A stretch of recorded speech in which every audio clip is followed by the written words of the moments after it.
සුබ සන්ධ්‍යාවක් වේවා සියලු දෙනාට. මාව ඇහෙනවද? ඔව් සර් එසේම වේවා. හරි, thank you. right. අද අපේ අවසාන දේශනයේ අපරාධ නිවාරණ හා පුනරුත්ථාපන පාඨමාලාවේ අවසාන දේශනේ තමයි ඔබ සහභාගී වෙන්නේ. ශ්‍රී ලංකාවේ අපරාධ සහ අපරාධවල නව ප්‍රවණතා තමයි අපි අද අධ්‍යයනය කරන්න බලාපොරොත්තු වෙන්නේ.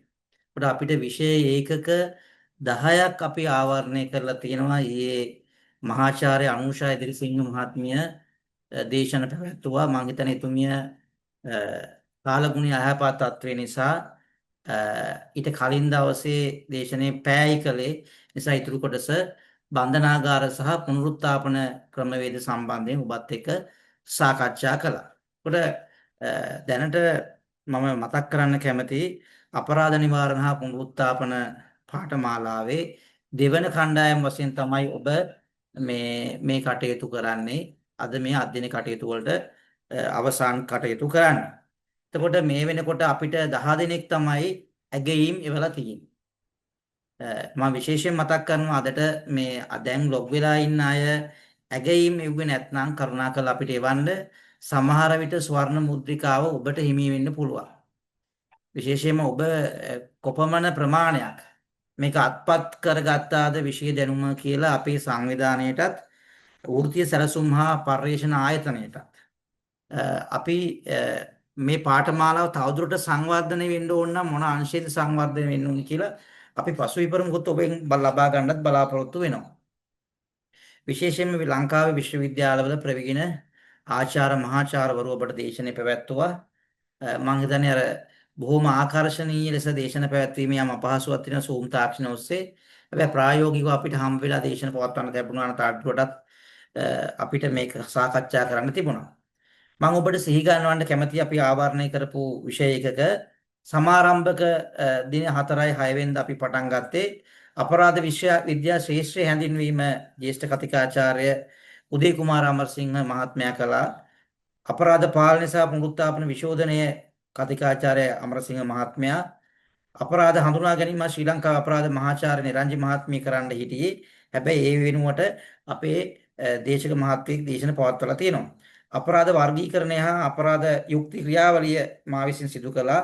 ශ්‍රීපුර සමාජ භාවය අපිට අනුෂා මැඩම් වෙනුවට ජයවර්ධනපුර විශ්වවිද්‍යාලයේ ආචාර්යතුමියක් දේශන පැවැත්වුවා. කාන්තාව ළමුන්ට අන්තර්ජාල ආශ්‍රිත සිදු කරන අපරාධ සම්බන්ධින උද්දේශන පැවැත්වුවා. ශ්‍රී ලංකාවේ අපරාධ නිවාරණය හා ප්‍රජාදායකත්වය ලබා ගැනීම මා විසින් සිදු කළා. බන්ධනාගාර ආශ්‍රිත පුනරුත්ථාපන ක්‍රියාවලිය මහාචාර්ය අනුෂා එදිරිසිංහ මහත්මිය කළා. අපරාධ නීති ප්‍රවේශය විවෘත විශ්වවිද්‍යාලයේ ජ්‍යෙෂ්ඨ කතිකාචාර්යතුමියක් විසින් සිදු කළා. අද අපි අවසාන දේශනයක් වශයෙන් ශ්‍රී ලංකාවේ අපරාධ සහ එහි නව ප්‍රවණතා ගැන තමයි සාකච්ඡා කරන්නේ. එතකොට අද අපි මේ පාඨමාලාව ගැන යම් ආකාරයේ සමාලෝචනය කළොත් ඔබ අපරාධ කියන්නේ මොකක්ද? අපරාධයක ස්වභාවය, අපරාධයක මූලධර්මය, අපරාධ ඇති වෙන පදනම, අපරාධ ඇතිවීමට බලපාන සාධක මොනවාද කියලා යම් ආකාරයක අවබෝධයක් ඔබට දැන් මේ වෙනකොට තියෙන්න ඕනේ. ඊළඟට දෙවෙනි කාරණා තමයි අපරාධ යුක්ති ක්‍රියාපටිපාටි. අපරාධ යුක්තිය කියන එක. ඒක ඇතුලේ අපි දන්නවා අපරාධ යුක්ති ක්‍රමවේදය ඇතුළේ නීති පද්ධතිය අපි විශේෂයෙන් සාකච්ඡා කළ අපරාධ නීතිය ඊට අමතරව පොලිසිය බන්ධනාගාර අධිකරණ තේරාවලිය අපරාධ යුක්තියට අදාළ වෙනවා.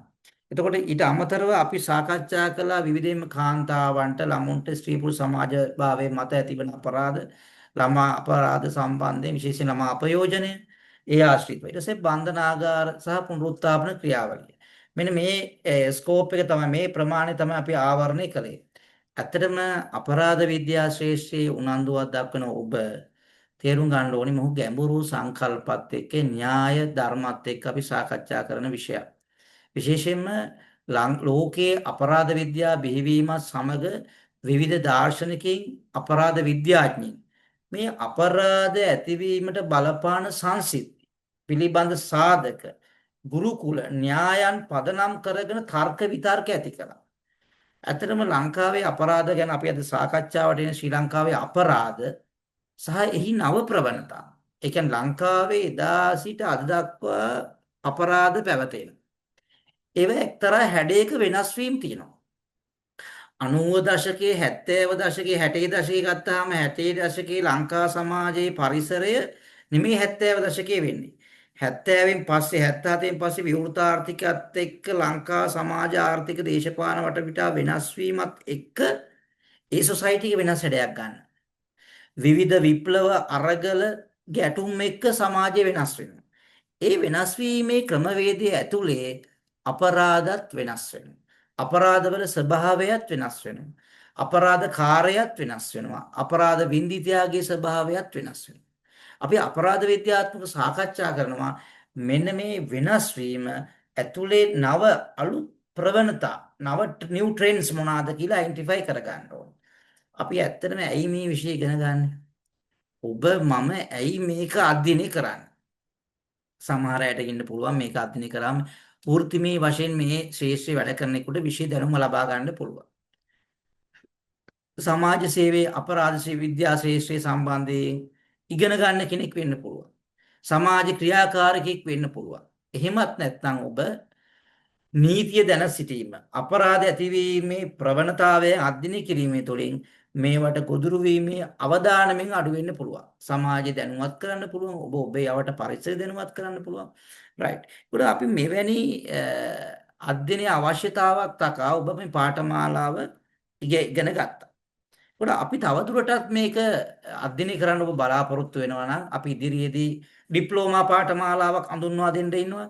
ඒ වගේම ඔබට ආරාධනා කරනවා අපරාධ දැන් අපේ මූලික උපාධියක් තියෙනවා නම් ශ්‍රී ජයවර්ධනපුර විශ්වවිද්‍යාලයේ අපරාධ විද්‍යාව සහ අපරාධ යුක්තිය පශ්චාත් උපාධි තියෙනවා. අපේ ආයතනයේ තාම උපාධි ලබා දීමේ සලස්මක් නැහැ. ඒ නිසා අපි යෝජනා කරනවා ජයවර්ධනපුර විශ්වවිද්‍යාලයේ අපරාධ විද්‍යාව සහ අපරාධ යුක්තිය කරන්න පුළුවන් කියලා.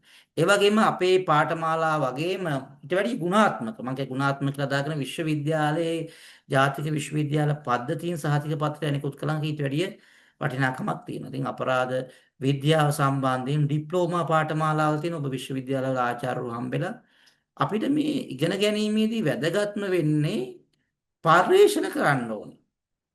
අපි අපරාධ ඔබත් දන්න පොතේ තියෙනවා නීතිය තියෙනවා දඬුවම තියෙනවා උසාවි අරන් යන විදිය තියෙනවා පොලිසිය අත්අඩංගු ගන්න ක්‍රමවේදය තියෙනවා අත්අඩංගුට ගන්න බැරි අවස්ථා තියෙනවා අත්අඩංගුට ගන්න ක්‍රමවේද තියෙනවා කළ යුතු දේ නොකළ යුතු දේ කාර්යපටිපාටිය ව්‍යවස්ථාපිතව තියෙනවා.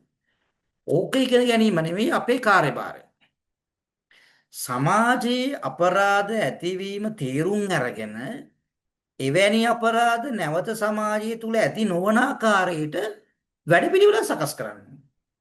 නැත්නම් අපරාධ ඇති වෙන නව ප්‍රවණතා අලුතෙන්ම හිතනවා පරණ මේ අපරාධය ඇති වුණේ කලින් මේ විදිහට. දැන් ඒක වෙනස් වෙලා. පරිසරය වෙනස් වෙලා. සමාජය වෙනස් වෙලා.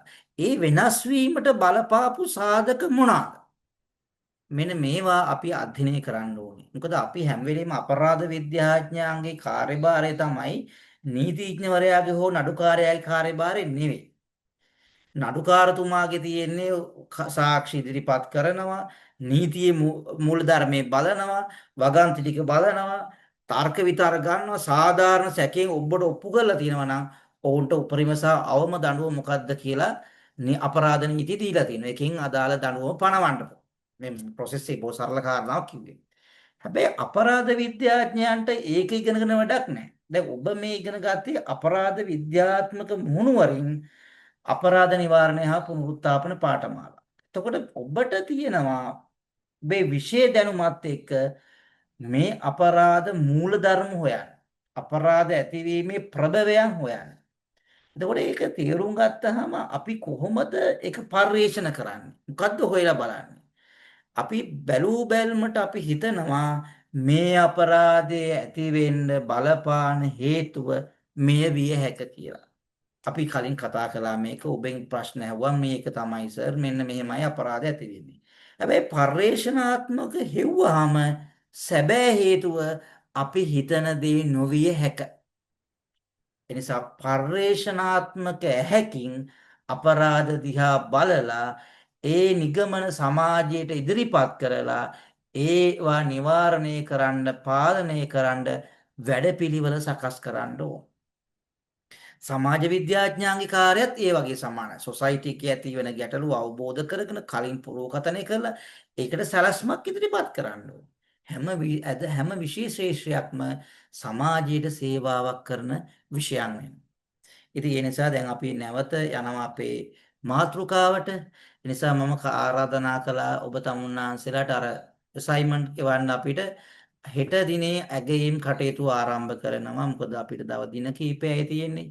ඉතින් ඒ නිසා ඇගයීම් කටයුතු කළාට පස්සේ එවන ඒවට නැවත අවසාන මොහොතේ වට බෑ.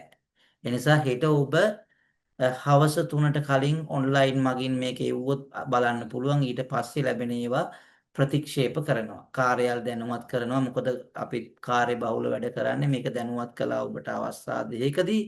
ඒ නිසා ඔබගේ අසයින්මන්ට් ඒකේ ගයිඩ්ලයින් එක අපි දුන්නා ඔබට. ඒ අනුව ගයිඩ්ලයින් එකට අනුව තොරතුරු ටික අපිට ලියලා රිපෝට් එක ලියලා අපිට එවන්න. ඒකේ අනුව වැඩිම ලකුණු ලබා ගන්න කෙනාට එදා බණ්ඩාරනායක ජාත්‍යන්තර සම්මන්ත්‍රණ ශාලාව 21 වෙනිදා පස්වරු 1 සිට 5 දක්වා ලෝටස් ශාලාවේදී තියෙනවා. ඔබ සමග තව සමීපයකට ගෙදර හිතවතෙකුට හෝ ඥාතියෙකුට එන්න පුළුවන් සහභාගී වෙන්න ඒකත් අවස්ථාව සලස්වා දීලා තියෙනවා. සහභාගී වෙලා ඒ සහතික පත්‍ර ලබා ගන්න කියලා. මොකද යම් පිරිවැයක් මේකට දරනවා. සමහර කට්ටිය දුර බැහැර ඉඳන් එන්න කැමති නැහැ. ඔන්ලයින් දැම් කළා නම් ඔන්ලයින් තැපෑලෙන් ගෙන්න ගත්තා නම් හොඳයි වගේ හිතනවා. හැබැයි ඒ ගාම්භීර උත්සවයට ඔබට ආරාධනා කරනවා. ඔබ ඉතා පොඩි කාලයක් වුණත් යම් ආකාරයක යම් පරිචයක් අවබෝධයක් ලබා ගන්න ඇති කියලා අපි විශ්වාස කරනවා. ඒ වගේ මේ ඒක ඇතුලේ ශ්‍රී ලංකා නීති විද්‍යාලයේ විදුහල්පතිතුමා තමයි සහභාගී වෙන්නේ. ප්‍රධාන මුඛ්‍ය දේශනය පවත්වන්න. කීනෝට් ස්පීච් එක කරන්නේ ශ්‍රී ලංකා නීති විද්‍යාලයේ විදුහල්පති ජනාධිපති නීතිඥ ප්‍රශාන්ත රාදී අල්විස් මහත්මයා.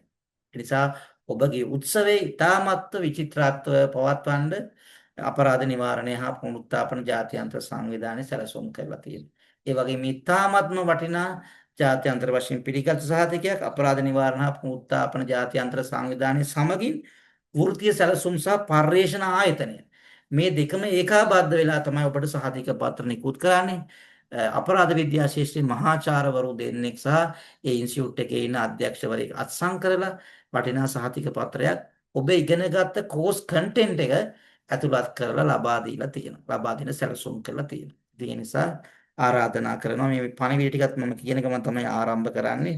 ඒ වගේ මේ වෙනකොට මුදල් ගෙවීම කරන්න නැති කට්ටිය ඉන්නවනම් සංවිධානයෙන් කියනවා ගෙවීම කටයුතු කරලා ඉවර කරන්න කියලා. රයිට්. ඒ වගේ මේගොල්ලෝ සමාජිකත්වයේ දෙනවා. ලංකා පුරා නියෝජිතයෝ බඳව ගන්නවා. ඒකටත් ඔබ සම්බන්ධ වෙන්න පුළුවන්. හොඳයි. එහෙනම් දැන් අපි අද සාකච්ඡාවට යන්නේ ශ්‍රී ලංකාවේ අපරාධ ගැන. රයිට්. ඔබට මම මේක ෂෙයා කරනවා පේනවද? පේනවා සර්. හරි thank you. හරි. මේක ඊටාම සරලව මම මේක දිගට කතා කරන්නේ. ඔබ දන්න කාරණා ටිකකින් අපි පටන් ගන්නවා. අපරාධයක් කියන්නේ මොකක්ද කියලා අපි කවුරුත් දන්නවා දැන් අහුවාම. රටේ පවතින නීතියට පටහැනිවෙන්ම පොදු සමාජයේ පැවැත්වෙන හානි කරන සමාජ විරෝධී ක්‍රියාවක්. ඒ වගේම විවිධ අපරාධ විද්‍යාඥයෝ නිර්වචකයෝ මේ ගැන කතා කරලා තියෙනවා.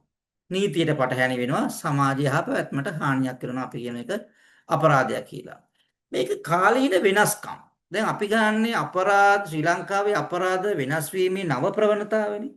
කාලීන වෙනස්කම්. මේ වෙනස්කම් ඇති වෙන්න බලපාන සාධකයන් මොනවාද? අංක 1 සමාජීය සාධකේ. සොසයිටි එක චේන්ජ් වෙන්න අපරාධවල නව ප්‍රවණතාවයන් වෙනස් වෙනවා. ආර්ථික සාධකේ ආර්ථික වෙනස් වීමත් සමග නව ප්‍රවණතාවයන් ඇති වෙනවා.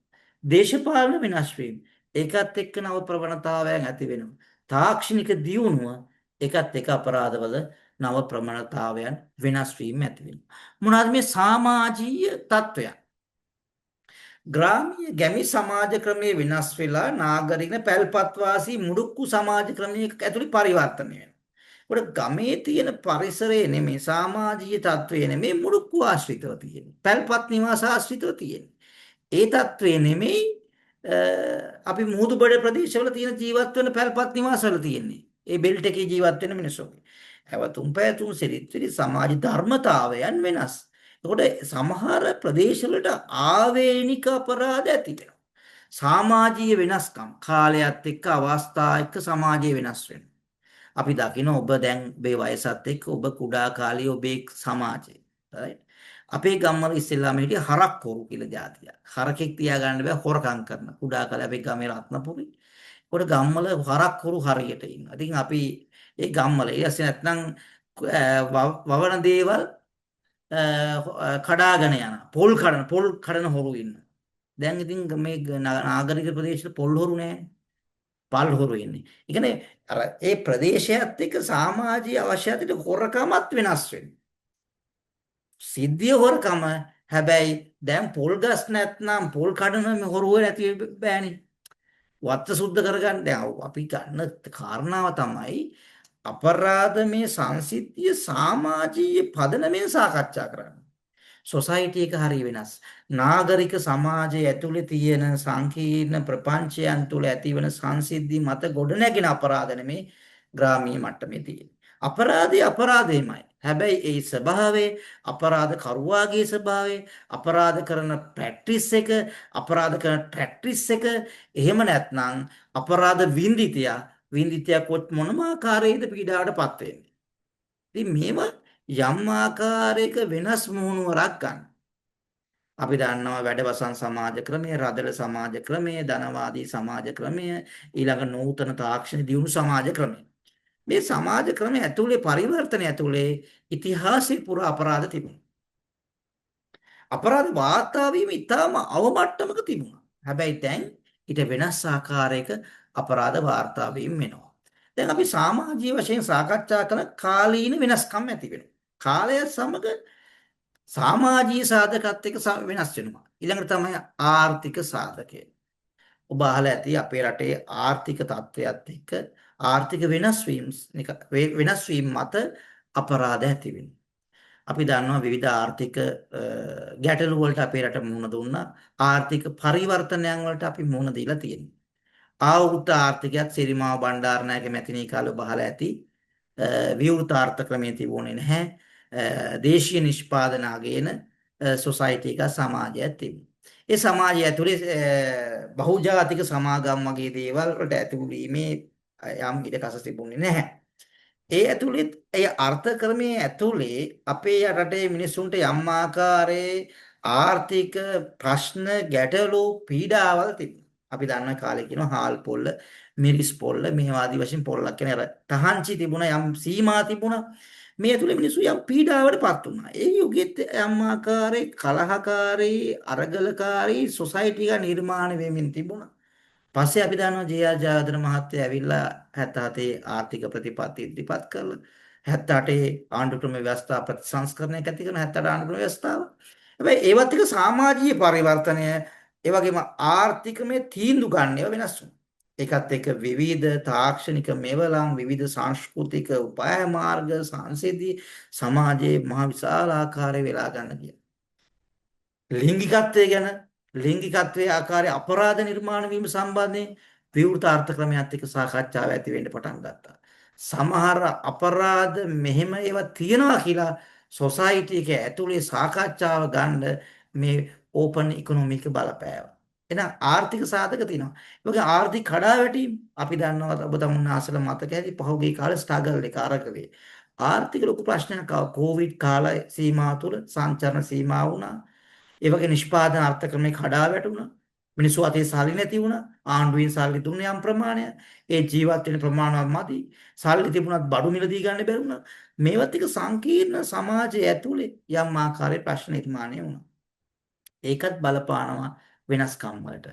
එතකොට අර තියෙන ආර්ථික ප්‍රතිසංස්කරණයයි ආර්ථික කඩාවැටීමයි එක්ක අපරාධ රැල්ල වෙනස් වෙනවා. අපි කිව්ව ජීවත් වෙන්න සල්ලි නැත්නම් මිනිස්සු හොරකම් කරනවානේ. එතකොට අපි හිතන තව දෙයක් අපිට හොඳ පරිසරයක් අපරාධකාරී තත්ත්වයකින් වෙනස් පරිසරයක් හදන්න නම් මේ සමාජීය සාධක ගැන අපි අවධානය යොමු කරන්න ඕනේ. ආර්ථික සාධක ගැන අවධානය කරන්න ඕනේ. දැන් හොඳම උදාහරණයක් ඔබ තමුන්නාන්සලා අපි විශ්වාස කරන දෙයක්. පොලිසිය ගත්තාම පොලිසිය වයිට් නෑ, සුදු නෑ. පොලිසියයි වැරදි කරන වැඩි. අපි හිතනවා ওই පාරේ ට්‍රැෆික් කරන මහත්තුරු හැමෝගෙම සල්ලි ගන්න. මේ කතාවක් තියෙනවා. උපකල්පනය කරනවා. ඒක එක්ක යථාර්ථය නෙමෙයි. හැබැයි අපි එක දෙයක් තේරුම් ගන්න ඕන. දැන් අපේ ඇයි වැටුප් වැඩි කරන්නේ? උදාහරණයක් ගත්තහම සමහර මහ බැංකුවේ අධිපතිතුමාගේ වැටුප ඉතාම වැඩි. මහ බැංකුවේ සේවකයන්ගේත් වැටුප් වැඩි. ඒ වගේම අර යම් ආර්ථිකයට බලපෑම් කරන්න පුළුවන් ආයතන වල කට්ටියගේ පඩිය වැඩි. දැන් උදාහරණයක් අමාත්‍යාංශයේ අමාත්‍යාංශ ලේකම්වරුන්ගේ ඇමතිවරුන්ගේ පඩි වැඩි. ප්‍රතිපත්තිමේ තීන්දුව ගන්න පුළුවන්. ඩිසිෂන් ගන්න පුළුවන් අයගේ පඩි වැඩි කරලා තියෙනවා. ඒ කරන ආකාරයේ එක්තරා ආකාර හේතුවක් තමයි ඒගොල්ලන් තෘප්තිමත් වැටුපක් දුන්නේ නැත්නම් ඒගොල්ලන් පහසුවෙන් හොරකම් කරන්න පුළුවන් කියලා. පහසුවෙන් හොරකම් කරන්න පුළුවන් කියලා. ඒ නිසා වැටුප් වැඩි කිරීමේ එක්තරා සයන්ස් එකක් ඒක කරලා තියෙනවා. පොලිස් නිලධාරී මහත්වරුන්ටත් ওই ප්‍රශ්නේම තියෙනවා. ඊටාම අඩුපාඩියක් හම්බ වෙන්නේ.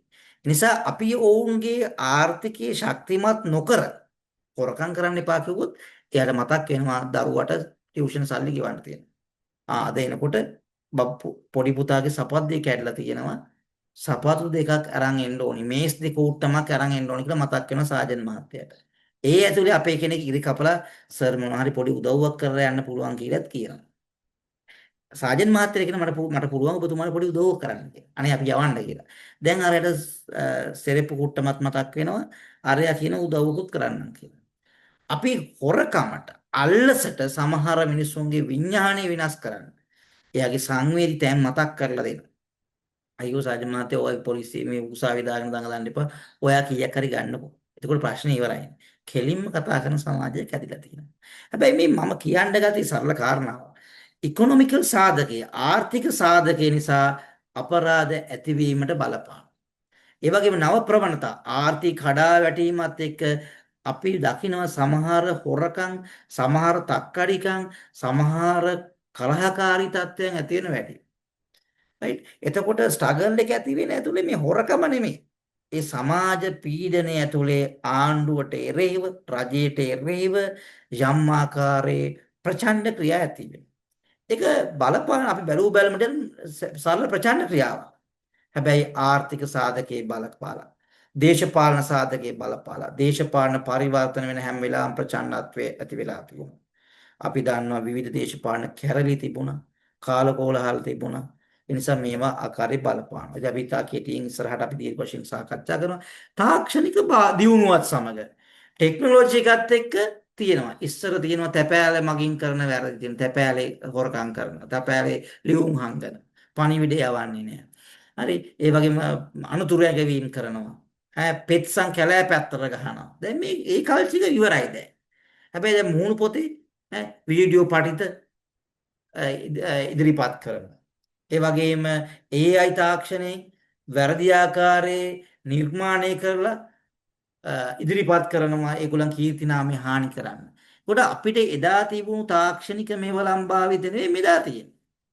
ඒකත් එක්ක සංකීර්ණ ඉන්වෙස්ටිගේෂන් ක්‍රියාවලිය. දැන් අපිට කැලෑ පත්තරයක් ගැහුවා නම් එහෙම නැත්නම් ලියුමකින් තර්ජනය කළා නම් හෑන්ඩ් රයිටින් බලනවා. කොයි ප්‍රදේශෙද තැපැල් කරලා තියෙන මේ කඩදාසිය බලනවා. CCTV තිබුණොත් බලන්න පුළුවන්. නැත්නම් මේ ලයිස්තුවක් රෙජිස්ටර් තැපැලෙන් ආව නම් තැපැල් කන්තරුවේ බලන්න පුළුවන් ලියාපදිංචි කරලා තියෙන කවුද. විවිධාකාරයෙන් අපිට ඉන්වෙස්ටිගේෂන් තියෙනවා. හැබැයි අපිට දැන් සයිබර් අවකාශය තුල එවැනි තර්ජනයක් කළොත් එහෙම සමහර ඒවා ලංකාවේ නෙමේ පිට රටක ඉඳන් තමයි ඇක්සස් තියෙන්නේ මේකට. වෙන Facebook account එකේ. රයිට් ඒකට අපි දන්නේ නැහැ කවුද අපරාධකාරයා කියලා. නිසා සංකීර්ණ ක්‍රියාවලියක් ඇතුලේ තමයි process එක පටන් ගන්න වෙන්නේ. ඉතින් ඒ නිසා අපිට කියන්න ඕනි මේවත් එක new trends නව ප්‍රවණතාවයන් ගැන තමයි අද සාකච්ඡා කරන්නේ. සමග අපරාධ සිදුවන රටාවන්ද කාලයෙන් කාලයට වෙනස් වෙනවා. ඒක රටාවක් තියෙනවා. දැන් අපි දන්නවා 70 දශකය 80 දශකයේ දැන් 83 අපි 88 89 කළු ජූලි ඊළසේ අපි 70 ගණන් 60 ගණන් වල සිංහල මුස්ලිම් කෝලහල ඇති වෙලා තිබුණ කාලය අපේ සීයලා ගිහිලා තිනවා මුල්ම කාලේ. එතකොට ඊට පස්සේ 2009 දක්වා යුද සමය පශ්චාත් යුද සමය මේ ඇතුලේ ඇති වෙච්ච ගැටුම්කාරී අරගලකාරී සමාජය ඇතුලේ අපරාධවල වේව් එක වෙනස් වෙලා හැඩය වෙනස් වෙලා යුද්ධය දක්වා අපරාධවල තිබිච්ච ස්වභාවය යුද්ධෙන් පස්සේ ශ්‍රී ලංකාවේ අපරාධවල ස්වභාවයයි වෙනස්. ඒකට බලපාන සාධක මොනවද කියලා අධ්‍යයනය කිරීම ඉතා වටිනවා. රයිට්. ඒක ඊළඟට පරිණාමය. වැදගත් කාරණා තමයි ශ්‍රී ලංකාව තුළ අතීතයේ පැවති සාම්ප්‍රදායික අපරාධවල සිට වර්තමානයේ කියන්නේ මොඩර්න් සොසයිටි එක දක්වා තාක්ෂණික හා සංවිධානාත්මක අපරාධ දක්වා පැහැදිලි විකාශනයක් දැක්කින්න පුළුවන්. මොනවාද? සාම්ප්‍රදායික අපරාධවල සිට වර්තමානයේ තාක්ෂණික හා සංවිධානාත්මක අපරාධ. සාම්ප්‍රදායික අපරාධ අතීත සමාජයේ ගස් බැඳලා මිනිසුන්ට ගහනවා, පහර දෙනවා, ඊට පස්සේ මිනී මැරුම් කරනවා, ඇබැද්දට අරන් ගිහිල්ලා ස්ත්‍රී දූෂණය කරනවා, ළමා ප්‍රයෝජන ඒ තරම් වාර්තා වෙනවා අඩුයි. කාන්තා හිංසනය, ගෘහස්ථ ප්‍රචණ්ඩත්වය, ඒවා වාර්තා වෙන ස්වභාවයන් අඩුයි. නීතිය ක්‍රියාත්මක වෙන්නේ නැහැ වගේ. කාන්තාව ඉදිරියට ඇවිල්ලා අසාධාරණ කියන්නේ නැහැ. පුරුෂාධිපත්‍ය මූලික සමාජයක් වගේ පේනවා. උනේ සමාජය.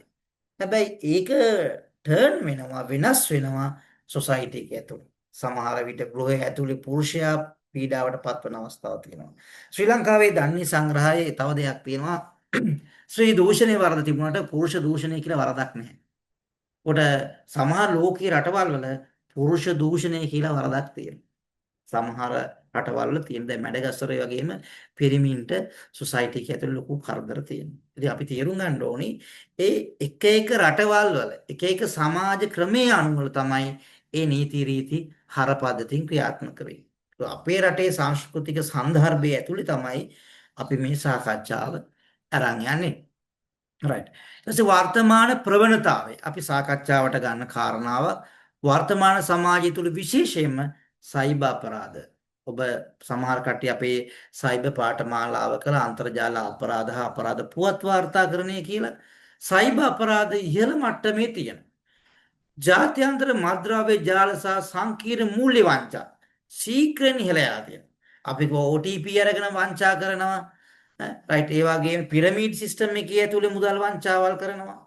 ඉතින් මේ වගේ සංකීර්ණ දැන් ඔබේ බැංකු කාඩ්පත් ඔන්ලයින් ට්‍රාන්සැක්ෂන් ඇතුලේ මේ වගේ වංචාවල් වෙනවා. ඉතින් මේ නිසා ඒ වර්තමානයේ ප්‍රවණතාවය ඇතුළේ විශේෂයෙන්ම සයිබර් ක්‍රයිම් අන්තර්ජාලය ආශ්‍රිත අපරාධ තියෙනවා. උතාම කුඩා දරුවෝ සිට වැඩිමහල් අය අරෙස්ට් කරනවා, බුලින් කරනවා, ඊට ෆිෂින් අපි සාකච්ඡා කරමු. මේ හැම දෙයක් ඇතුළේම අපරාධමේ තත්ත්වය. නූතනයේ නිව්ට් වැඩිම අවධානය යොමු කරන දෙයක් තමයි වාර්තාගත වෙන සිද්ධි ප්‍රමාණය විසඳ ගන්න බැරි වෙලා තියෙනවා. ඉතින් ඒ නිසා අද අන්තර්ජාල අපරාධ පරීක්ෂණ දෙපාර්තමේන්තුව යටතේ තියෙන අංශවලට මේ ප්‍රමාණය දරා ගන්න බෑ. ඒ යුනිට් එකට ඒ තරමට වාර්තා වෙනවා. හැම වෙලේම යම් ආකාරයේ පීඩාවපත් කරනවා. ඒ නිසා අපි මේකෙන් සමාජයේ ගලව ගන්න මොනවාද ප්‍රිවෙන්ෂන් ප්‍රෝග්‍රෑම් යෝජනා කරන්නේ කියන එක. ඒ නිසා පාසල් පද්ධතියට විශ්වවිද්‍යාලවලට තරුණ ප්‍රජාවට ළමා සමාජය ඇතුලේ අපි කොහොමද මේක නිවාරණය කරගන්න යෝජනා කරන්න කියලා සාකච්ඡා කරමු. right. ඊළඟට අපේ සාකච්ඡාවට යන්නේ ශ්‍රී ලංකාවේ ප්‍රධාන අපරාධ වර්ග. මේවා අපි සරලව ඔබ හැමදේම දන්නවම දීර්ඝ කතා කරන්නේ නැහැ. මිනී මැරීම, ඝාතන සහ බරපතල සූතුවාල සිදු කිරීම. දැන් මම මිනී මැරීම ගත්තත් ඔබ මේක ගැඹුරින්ම අපේ අධ්‍යයනය කිරීමට අවශ්‍ය නැහැ. ඒත් අපි සාකච්ඡාවට ගත්තොත් එහෙම අපි අපරාධ විද්‍යාඥයෝ අධ්‍යයනය කරන කාරණයක් තමයි 70 ගණන් වල 60 ගණන් වල මිනිස්සු මරණ විදිහක් තියෙනවා. 80 ගණන් වල 90 ගණන් වල මිනිස්සු මැරෙන ක්‍රමයක් තියෙනවා. අර දෙකට සාපේක්ෂව යම් යම් වෙනස්කම් වෙනවා. හැබැයි නූතනයේ මිනිස්සු මැරෙන විදිහක් තියෙනවා, මරණ විදිහක්. ඒකෙදි අපි බලා ගන්න පුළුවන් ඒ කාලේ වැඩිපුරම මැරෙන අය. සියදිවි නසා ගැනීම බලන්න. දෙමළ ජනතාව, දෙමළ කාන්තාව කියන්නේ දෙමළ කාන්තාව මම ඔබේ ප්‍රශ්නයක් අහනවා. වැඩිපුරම සියදිවි නසා ගන්නේ මොන ක්‍රමයකටද? කවුරු හරි දන්නද උත්තරයක් දෙන්න? තමිල් අපි මේ වාර්තාගත සිද්ධිත් එක්ක කතා කරන්නේ. ගිනි තියාගෙන. ගිනි තියාගෙන very good. අපි හිතමුකෝ සිංහල කාන්තාව සූසයිඩ් කරගන්නේ වැඩිපුර මොනවා කරගෙන? වස විෂ කාලා. හරියටම හරි. වහ බීලා නැත්නම් වහ කාලා තමයි මැරෙන්නේ. දැන් බලන්න මේ ජන වර්ග පදනමක් ඇතුලේ මේ සූසයිඩ් ක්‍රම එකම කාන්තාව ගෘහස්ථ ප්‍රචණ්ඩත්වයේ දරා ගන්න බැරුව තමයි මේ වැඩේ කරන්නේ. එහෙනම් අපි දකින්න ඕනේ මේ එකම සංසිද්ධිය කල්චර්ස් දෙකක් ඇතුලේ රියැක්ෂන්ස් දෙකක්. හැබැයි රිසල්ට් එක මරණය. රිසල්ට් එක මරණය. හැබැයි රියැක්ෂන්ස් දෙකක්. ක්‍රියාපටිපාටිය දෙකක්. අරයා ගිනි තියා ගන්නවා මෙයා වසමනවා. රයිට්. ඒකට මිනි මැරුම් ගත්තත් ඒවයි. අපි නව ප්‍රවණතාවනේ අධ්‍යයනය කරන්නේ. දැන් මම දන්නේ ඉතින් මෑතකදී දැන් කතා කළා අර එක්කෙනෙක් සූසයිඩ් කරගත්ත බලනහර තුනක් කපාගෙන. ලංකා ඉතිහාසයේ බලනහර තුනක් කපාගෙන මැරිච්ච එක මිනිසයා තමයි. මොකද ඉන්වෙස්ටිගේෂන් කරන්න ඕන දේවල්. රයිට්. එතකොට බැලුවද අපි කොහොම මිනිහෙක් එල්ලලා මරනවා කියලා. එල්ලලා මැරුවාද එල්ලිලා මැරුණාද කියලා හොයන්න පුළුවන් ඉන්වෙස්ටිගේෂන් තියෙනවා. එල්ලලා මැරිච්ච කෙනෙක්ගේ දිව ඇදෙන්න ඕනේ එළියට. රයිට්. දිව එළියට හැම වෙලෙම මැරිච්ච බෝඩි එකක් ගත්තත් දිව තියෙනවා එළියේ. එල්ලලා මැරුණා. එහෙම නැත්නම් එයා එල්ලලා මරලා තියෙනවා. රයිට්. මරලා එල්ලලා තියෙනවා. රයිට්. ඒ නිසා මේ දෙක අතර වෙනස්කම් තියෙනවා. ඒ නිසා අපරාධ විද්‍යාඥයෝ අපි දන්නවා අපරාධ විමර්ශනදී ඒ වගේ ව්‍යවහාරික වෛද්‍ය පරීක්ෂණවලදී මේක හොයාගන්න පුළුවන්. ඉතින් ඒ නිසා මේ මිනිමැරුම් වුණත් අර තියෙන නූතන තාක්ෂණික භාවිතාවල වෙනස්කම් තියෙනවා. දැන් හොයාගන්න බෑ ඉන්ජෙක්ෂන් ගන්නවා. වස විස දෙනවා ඒක අපි දන්නේවත් නැහැ. සමහර ඒවා අපි දන්නවා වෙනත්ම ඇටැක් ලබා දෙනවා. කියන අපි හිතමුකෝ බ්‍රේන් එකට right? ඒ වගේ බරපතල පීඩාකාරී තත්ත්වයන් ඇති වෙනවා. අපි දන්නවා බහලා ඇති අංගම් කියලා ශාස්ත්‍රයක් තිබුණා. ඒකේ නිලවලට පහර දෙනවා. දවස් ගණන් සති ගණන් ඔය දඬු බස් ආමානය කියලා එම් කතාවක් කියලා අකාලේ සන්ධ්‍යා කියලා කතාවක් ගියා. මේ අංගම් සටන් ක්‍රමය ගැන තමයි ඒකේ කතාව වෙලා තුන් ටෙලිනාට්‍ය දෙකේම. හැබැයි කාලය තීර තමයි මරණය දෙන්නේ. ඒ නිලයට ගැව්වට පස්සේ දවස් ගාණක් සති ගාණකින් යයි මැරෙනවා. ඒ වගේ අලුත් නව ප්‍රවණතාවයන් ඇතුලේ ෂණික මරණ, පසු කාලීන මරණ, ඒත් අපරාධකාරයා හොයාගන්න බැරි වෙන්න මරණ ලබා දෙනවා. ඉතින් අපි කියන අර මම හම්බට කිව්වා අපරාධකාරයාගේ ස්වභාවය කාලයත් එක්ක වෙනස් වෙනවා. පරිසරයත් එක්ක වෙනස් වෙනවා. එයා අපරාධ කරන විදිහ ක්‍රමවේදය වෙනස් වෙනවා. රිසල්ට් එක වෙනස් වෙනවා.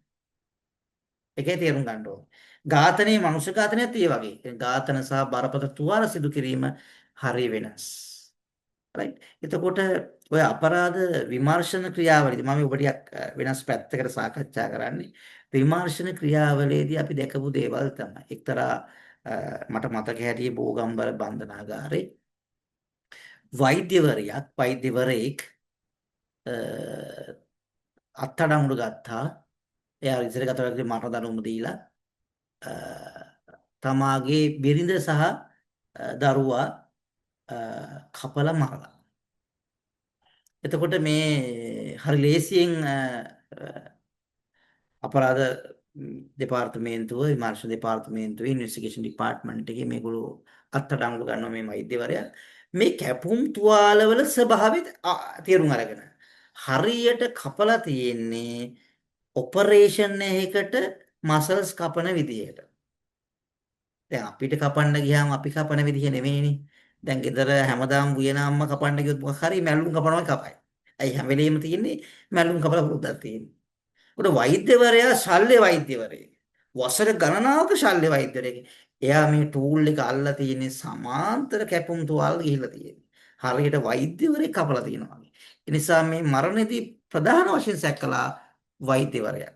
පස්සේ හොයලා බැලුවට පස්සේ තමාගේ ආදරණීය බිරිඳ එයාගේ හොඳම සහෝදරයෙක් වගේ ආශ්‍රය කරපු යාළුවෙක් සමග යම් ආකාරයේ සම්බන්ධයක් පවත්වලා ඒකයට අහු වෙලා පස්සේ වෛද්‍යවරයා තමාගේ දරුවාගේ අසනීප තත්වයක් තුළදී DNA පරීක්ෂණයක් කරන්න වෙනවා.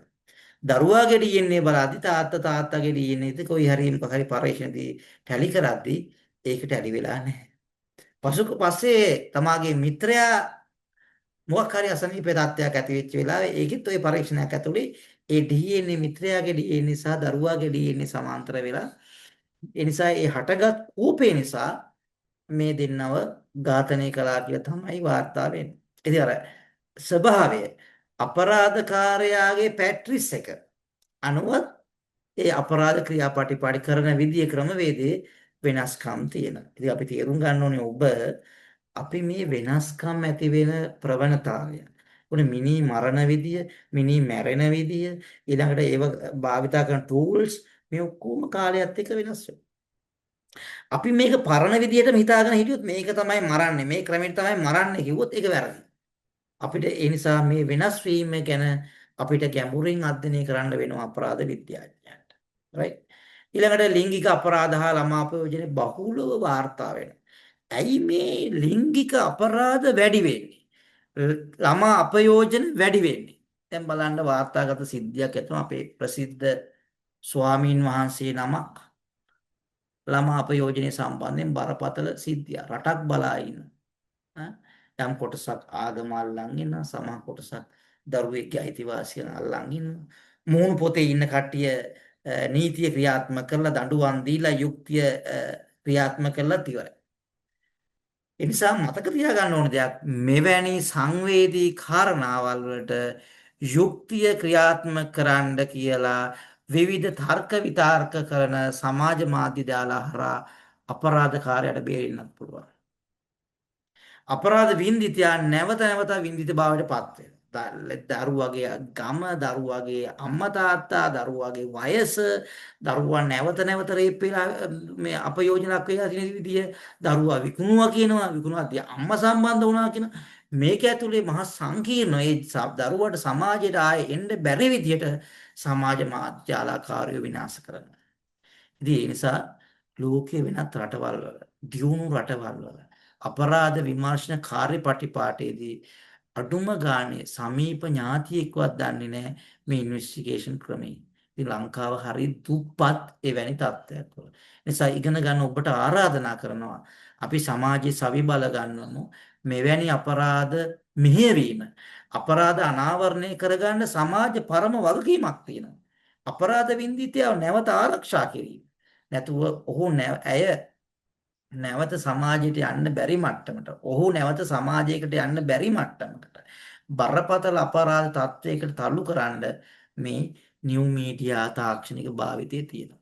හැබැයි ලිංගික අපරාධ බහුලව ඇති වෙන්න බලපාන සාධක ගණනාවක් තියෙනවා.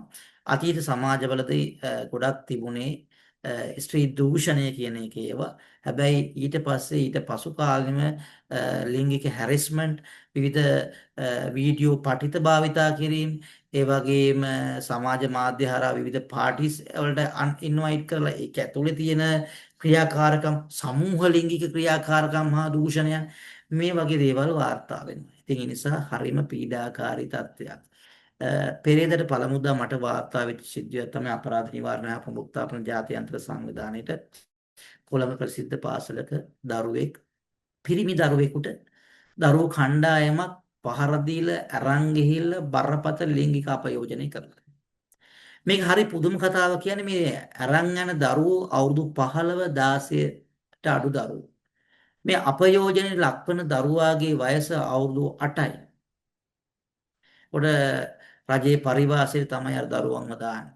ඉතින් මේ සොසයිටි එක ඉතාම සංකීර්ණ වෙලා තියෙනවා. උඩ ඒ අපයෝජන ලක්වෙච්ච දරුවාට පොළු වලින් පහර දීලා කකුල් දෙක කඩලා තමයි අපයෝජන ලක් කරන්නේ. ඉතින් මේ තරම් මිලේච්ඡව පහර දීම උඩ බාල වයස්කාර දරුවන් නැති නිසා අද අපිට නීතිය ක්‍රියාත්මක කිරීමේදී යම් ආකාරයේ ප්‍රශ්න සහගත දේවල් තියෙනවා. උපරිම දඬුවම් ලබා දීම නීතියේ ප්‍රතිපාදන ප්‍රශ්නයක් තියෙනවා. මේ වයස අවුරුදු 13කට අඩු දරුවෙක් මට මතක හැටියට 13ට අඩු දරුවෙක් ස්ත්‍රී දූෂණය නොකරයි කියලා පූර්ව නියතියක් තියෙනවා. අපි හිතමු 13 දරුවෙක් අතින් වුණා කියලා නීතිය පිළිගන්නේ එහෙම කරන්න පුළුවන් කියලා. පූර්ව නිගමන තියෙනවා. ඒකට අපි බාල වයස්කාරයන්ට ක්‍රියාත්මක කරන නීතිය වෙනස්. මම මේ කාරණා ඇතුළේ බඩ වෙනස් විශේෂ කරුණු තුක් ගන්නන් තමයි ඉස්සරහට යන්නේ. නව ප්‍රවණතා ඇතුළේ ගත්තාම මට ආය ගත්තොත් මේ ලිංගික අපරාධලා අපයෝජන යම් ආකාරයේ වෙනස්කමක් තියෙනවා. සොරකම් හා කොල්ලකෑම් නිවාස බිඳීම් දීපල පහර ගැනීම. ඉස්සර නිවාස බිඳපු විදිහ නෙමෙයි දැන් බිඳින්නේ. හැබැයි වාර්තාගත සිද්ධි වෙනස්කම් තියෙනවා. නාගරික ප්‍රදේශවල බහුලව සිදු වෙනවා. ඒ වගේම යම් ආකාර උත්සව අවස්ථාවලදී මේක ඇති වෙනවා. ඒ ප්‍රවණතා සහ නියුට්‍රන්ස් ගැන අපි සාකච්ඡා කරනවා. දීපල පැහැර ගැනීම සම්බන්ධයෙන් ඉස්සලා පාළු පාරවල් වලට මේ පැහැර ගැනීම වගේ දේවල් සිදු වෙනවා. අද එවැනි පාළු පරිසරවල අඩුයි. හැබැයි එතකොට මේ පැහැර ගැනීම සිදුවන වෙනත් ආකාරයේ ක්‍රියාකාරකම් විකල්පයන් තියෙනවා. හැබැයි සමහර ඒවා දැන් සොරකම් සහ කොල්ල කෑම් වල යම් ආකාරයේ අඩුවීමක් තියෙනවා මංකොල්ල කෑම් කියන එක. හැබැයි ඒවට ඊට වැඩිය වෙනස් ආකාරයේ තාක්ෂණික නව මාධ්‍ය භාවිතා කරලා සොරා කෑම් තමයි තියෙන. නිසා අපි දන්නවා මුදල් අමාත්‍යාංශයේ මූල සයිබර් ඇටැක් එක අපි කියනවා.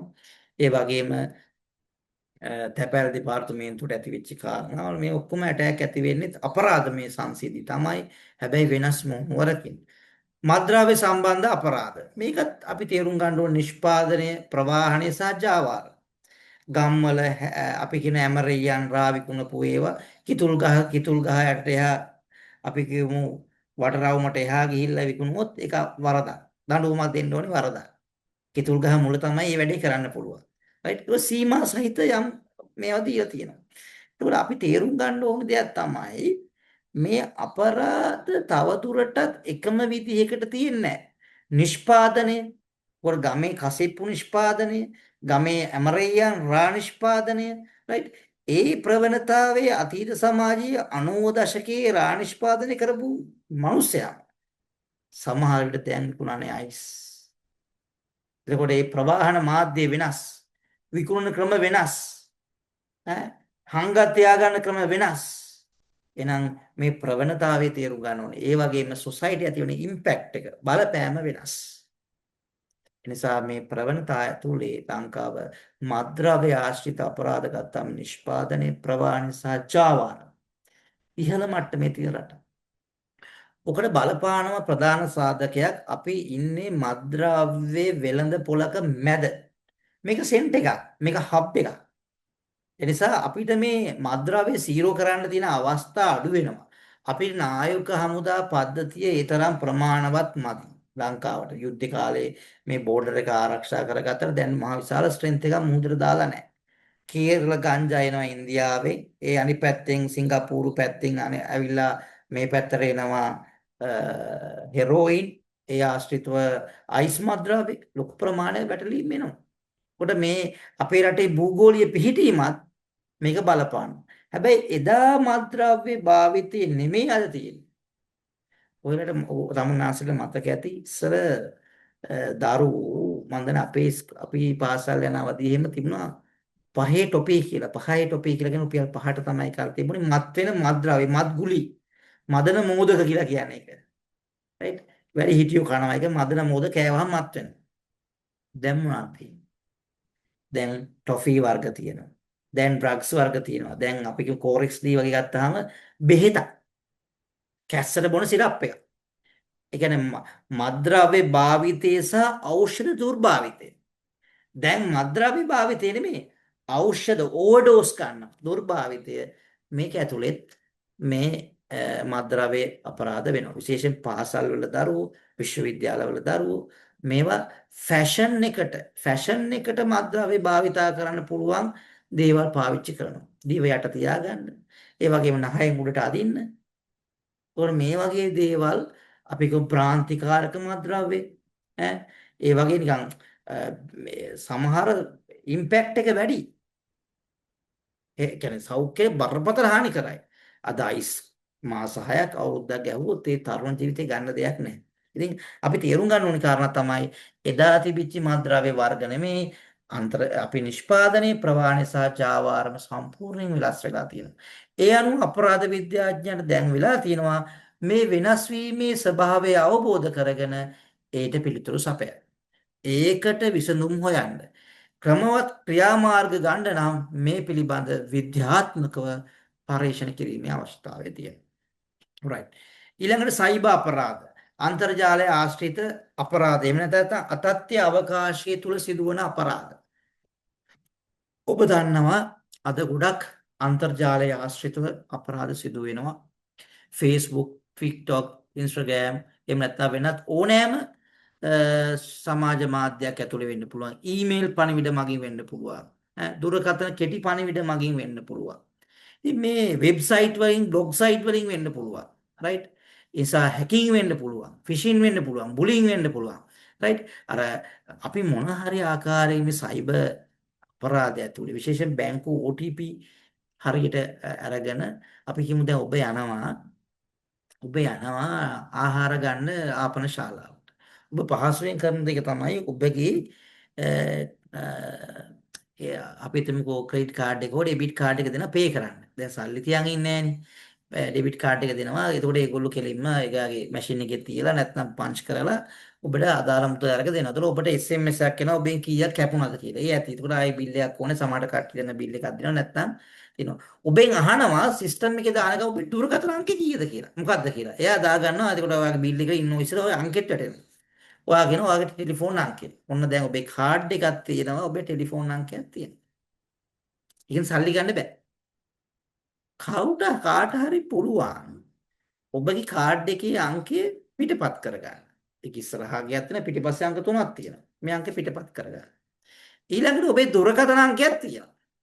මේක පන්ච් කරලා ඔබට එන OTP එකක්. කවුරු හරි පන්ච් කරලා. අපි ගෙවන්න උනහම එනවනේ OTP එක. ඒ කියනවනේ. දැන් ඒ වගේ පන්ච් කරලා බැංකු සිස්ටම් එක ඇතුලේ OTP එකක් ගෙන ගන්න පුළුවන් ඒගොල්ලන්ට. එතකොට ඔබ අහනවා අපි අහවල් බැංකුවෙන් කතා කරන්නේ ඔබගේ මුදල් යම් ආකාරයක මේ අපි හිතමුකෝ මුදල් වංචාවක් ඔන්ලයින් වෙන්න යනවා. ඒ නිසා බැංකුවෙන් ඔබට OTP එකක් එවලා තියෙනවා. ඔබේ කියන හරියට බැංකුව කතා කරනවා වගේ නම් වලින් කතා කරන්න පුළුවන්. ඔබ ශනිකව කලබල වෙලා ඔබේ OTP එතෙන්ට ආපු OTP නම් එක දුන්නොත් ඔබේ account එකේ සල්ලි ඔක්කොම ගන්න පුළුවන්. මේක උදාහරණයක් කිව්වේ. එතකොට අපි තේරුම් ගන්න ඕනි අද හොරකම හරි සූක්ෂම කරන හිතා ගන්න බෑ. ගොඩාක් මිනිස්සු මේකට අහු වෙනවා. ඒ නිසා බැංකු වලින් හැම වෙලෙම ඔබ ඔන්ලයින් ට්‍රාන්සැක්ෂන් එක කළාම මේ පින් නම්බර්ස් කාටවත් දෙන්න එපා. මෙන්න මේක දැන් ඕපන් කළා මෙහෙම වුණා කියලා එයා හැම වෙලෙම රිමයින්ඩර්ස් එනවා. හැබැයි එච්චර එහෙම කළත් මේ සයිබර් අතත්ත්ව අවකාශයේ බරපතල ආකාරයක අපරාධ ඇති වෙනවා. ඒ නව ප්‍රවණතාවයක් ලංකාවේ අපරාධවල. හැබැයි අපේ ලංකාවේ මේ මට්ටමේ ලෝකයේ අපරාධ මොන වගේද? ඒක හරියම වෙනස් වෙනවා. ඉතින් ඒ නිසා කාලෙන් කාලට සමාජයෙන් සමාජයට අවස්ථාවෙන් අවස්ථාවට අපරාධ වෙනස් වීමේ වේගයේ පරතරය ગેප් එක හරි වෙනස්. ඒක අපි තේරුම් ගන්න ඕනේ. ඒ නිසා අන්තර්ජාල ආශ්‍රිත අපරාධ හා මාධ්‍ය ආශ්‍රිත අපරාධ අද ශ්‍රී ලංකාවේ බහුලව සිදුවන අපරාධ පොන්නේ එක.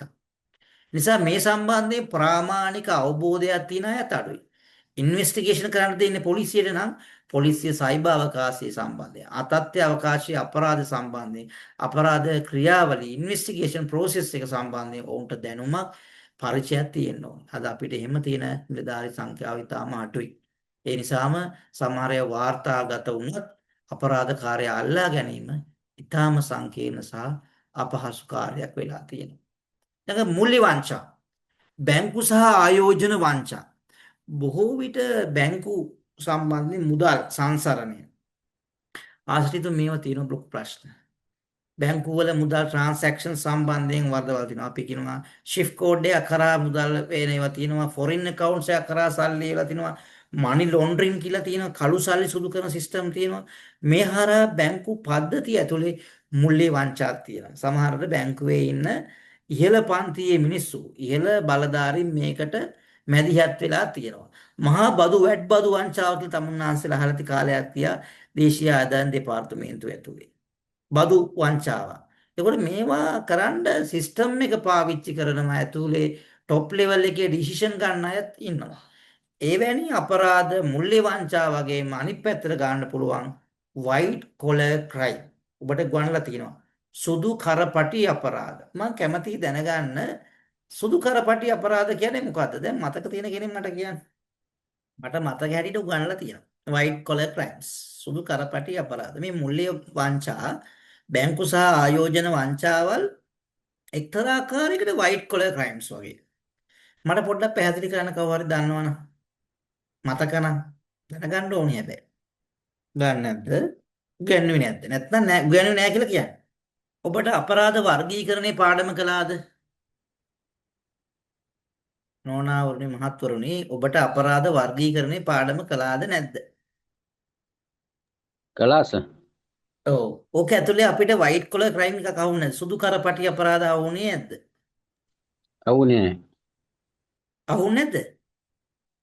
මම ඔබට උගන්වුවා white collar crime සුදු කරපටි අපරාධ නිල බලයේ තියෙන ඉහළ පන්තියේ පුද්ගලයන් ඔවුන්ගේ බලය භාවිතා කරලා සිදු කරන අපරාධ තමයි white collar crime කියන්නේ. දැන් ඔබ මේ පාඨමාලාව කරපු කෙනෙක් white collar crime දන්නේ නැහැ කිව්වොත් එහෙම ප්‍රශ්නයක් ඈ. එහෙනම් මේ පාඨමාලාවත් වහලා දාන්න. කරලා තියෙනකුත් නැහැ. ඒ නිසා මම දන්න සමහර අය මේ දැන් ඔන්ලයින් රෙජිස්ටර් වුණාට ගොඩක් අය සම්බන්ධ වෙන්නේ නැහැ. මම හරීම අකමැති දේ තමයි අපිට මේ සහතික පත්‍රයක් ලියා පදිංචි වෙයි. මම හරි සතුටු වෙනවා ඔබ තමුන්නාන්සලා මේ සජීවීව ඉන්නවට. හේතුව තමයි මේ මට මේකේ දෙන්නෙක් හිටියත් මං උගන්වන්න මං කැමතියි. අනිත් මහාචාර්යවරුත් ඒගොල්ලෝ කාලය වෙන් කරලා උගන්වද්දී ඒක ගන්නවා. ඒ හේතුව තමයි මේ කරන එක සහතික වලින් පෙන්නලා වැඩක් නැහැ. අපි ප්‍රායෝගික මේ තේරුම් ගන්න එපා. ඒ නිසා හොඳයි මම තමුන්නාන්සේලා දැනගත්තට මතක් කරන්නම් අපව්. සුදු කරපටි අපරාධ කියන්නේ ඉහළ පාන්තික වයිට් කොලර් කියන්නේ මේ සුදු කරපටි. අපි කියන ටයි දාන මහත්තුරු. එතකොට ඉහළ පන්තියේනේ টොප් ක්ලාස් එකේ නියෝජනය කරන තමයි ටයි දාන මහත්තුරු. වයිට් කොලර් සුදු කරපටි. right? මේ ටයි දාන මහත්වරු කරන අපරාධ ඒක වාර්තාගත වෙන්නේ නැහැ. දැන් මේ උදාහරණයක් නීතිය ක්‍රියාත්මක කරන තැනම තමයි අපරාධයක් කරන්නේ. එයාගේ බලය පාවිච්චි කරලා. එයාගේ අධිකාරී බල ප්‍රදේශي භාවිතා කරලා. බැංකුවේ ලොක්ක තමයි බැංකු සිස්ටම් එක ඇතුලේ අපරාධ කරන්නේ. අපිට ඒක අල්ල ගන්නත් බෑ. හරියට අර පොඩි දැල්ල වලට හාල් මැස්සෝ අල්ලගත්තාට දැල් වලට අල්ලගත්තා තෝරු මෝරු අල්ලන්න බෑ වගේ තමයි කියන්නේ. නිසා මේ වයිට් කොලර් ක්‍රයිම් එක ඇතුලේ තියෙන දේ තමයි බලය තියෙන අවදාරිත බලය වගකීම තියෙන පුද්ගලයන් විසින් ඉහළ පාන්තික පුද්ගලයන් විසින් සිදු කරනු ලබන අපරාධ තමයි වයිට් කොලර් ක්‍රයිම් කියන්නේ.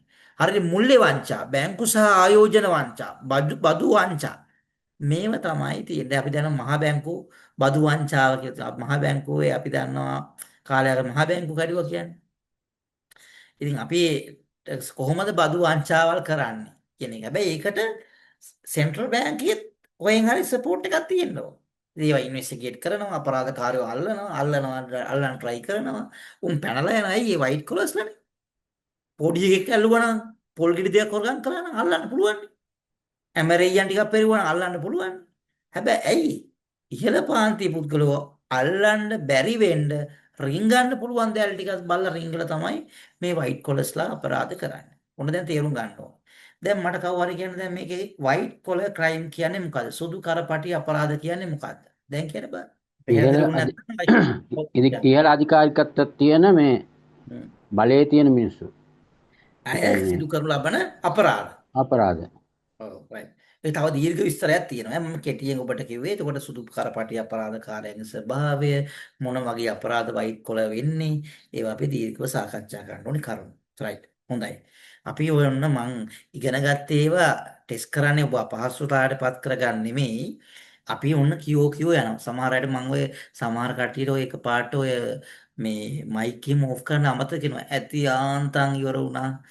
ඔප්පෝ ඇති ඔහොමත් කියන අය ඉන්නවා. ඉතින් අපිට අර පැය දෙකක් කියවලා ඇති යාන්තම් මගුල කිව්වනම් අපි වෙනික උස්සලා පොලේ කැවුවා වගේ. ඉතින් එහෙම ගැටලුවක් නැහැ. හැබැයි අර පැය දෙක තුනක් ඉතින් ඔන්ලයින් දේශනයක් කරගන්න එක අමාරු උගන්නන අපිටත් අමාරුයි අහන් ඉන්න ඔබතුමාලට තමයි. ඒක අපි දන්නවා.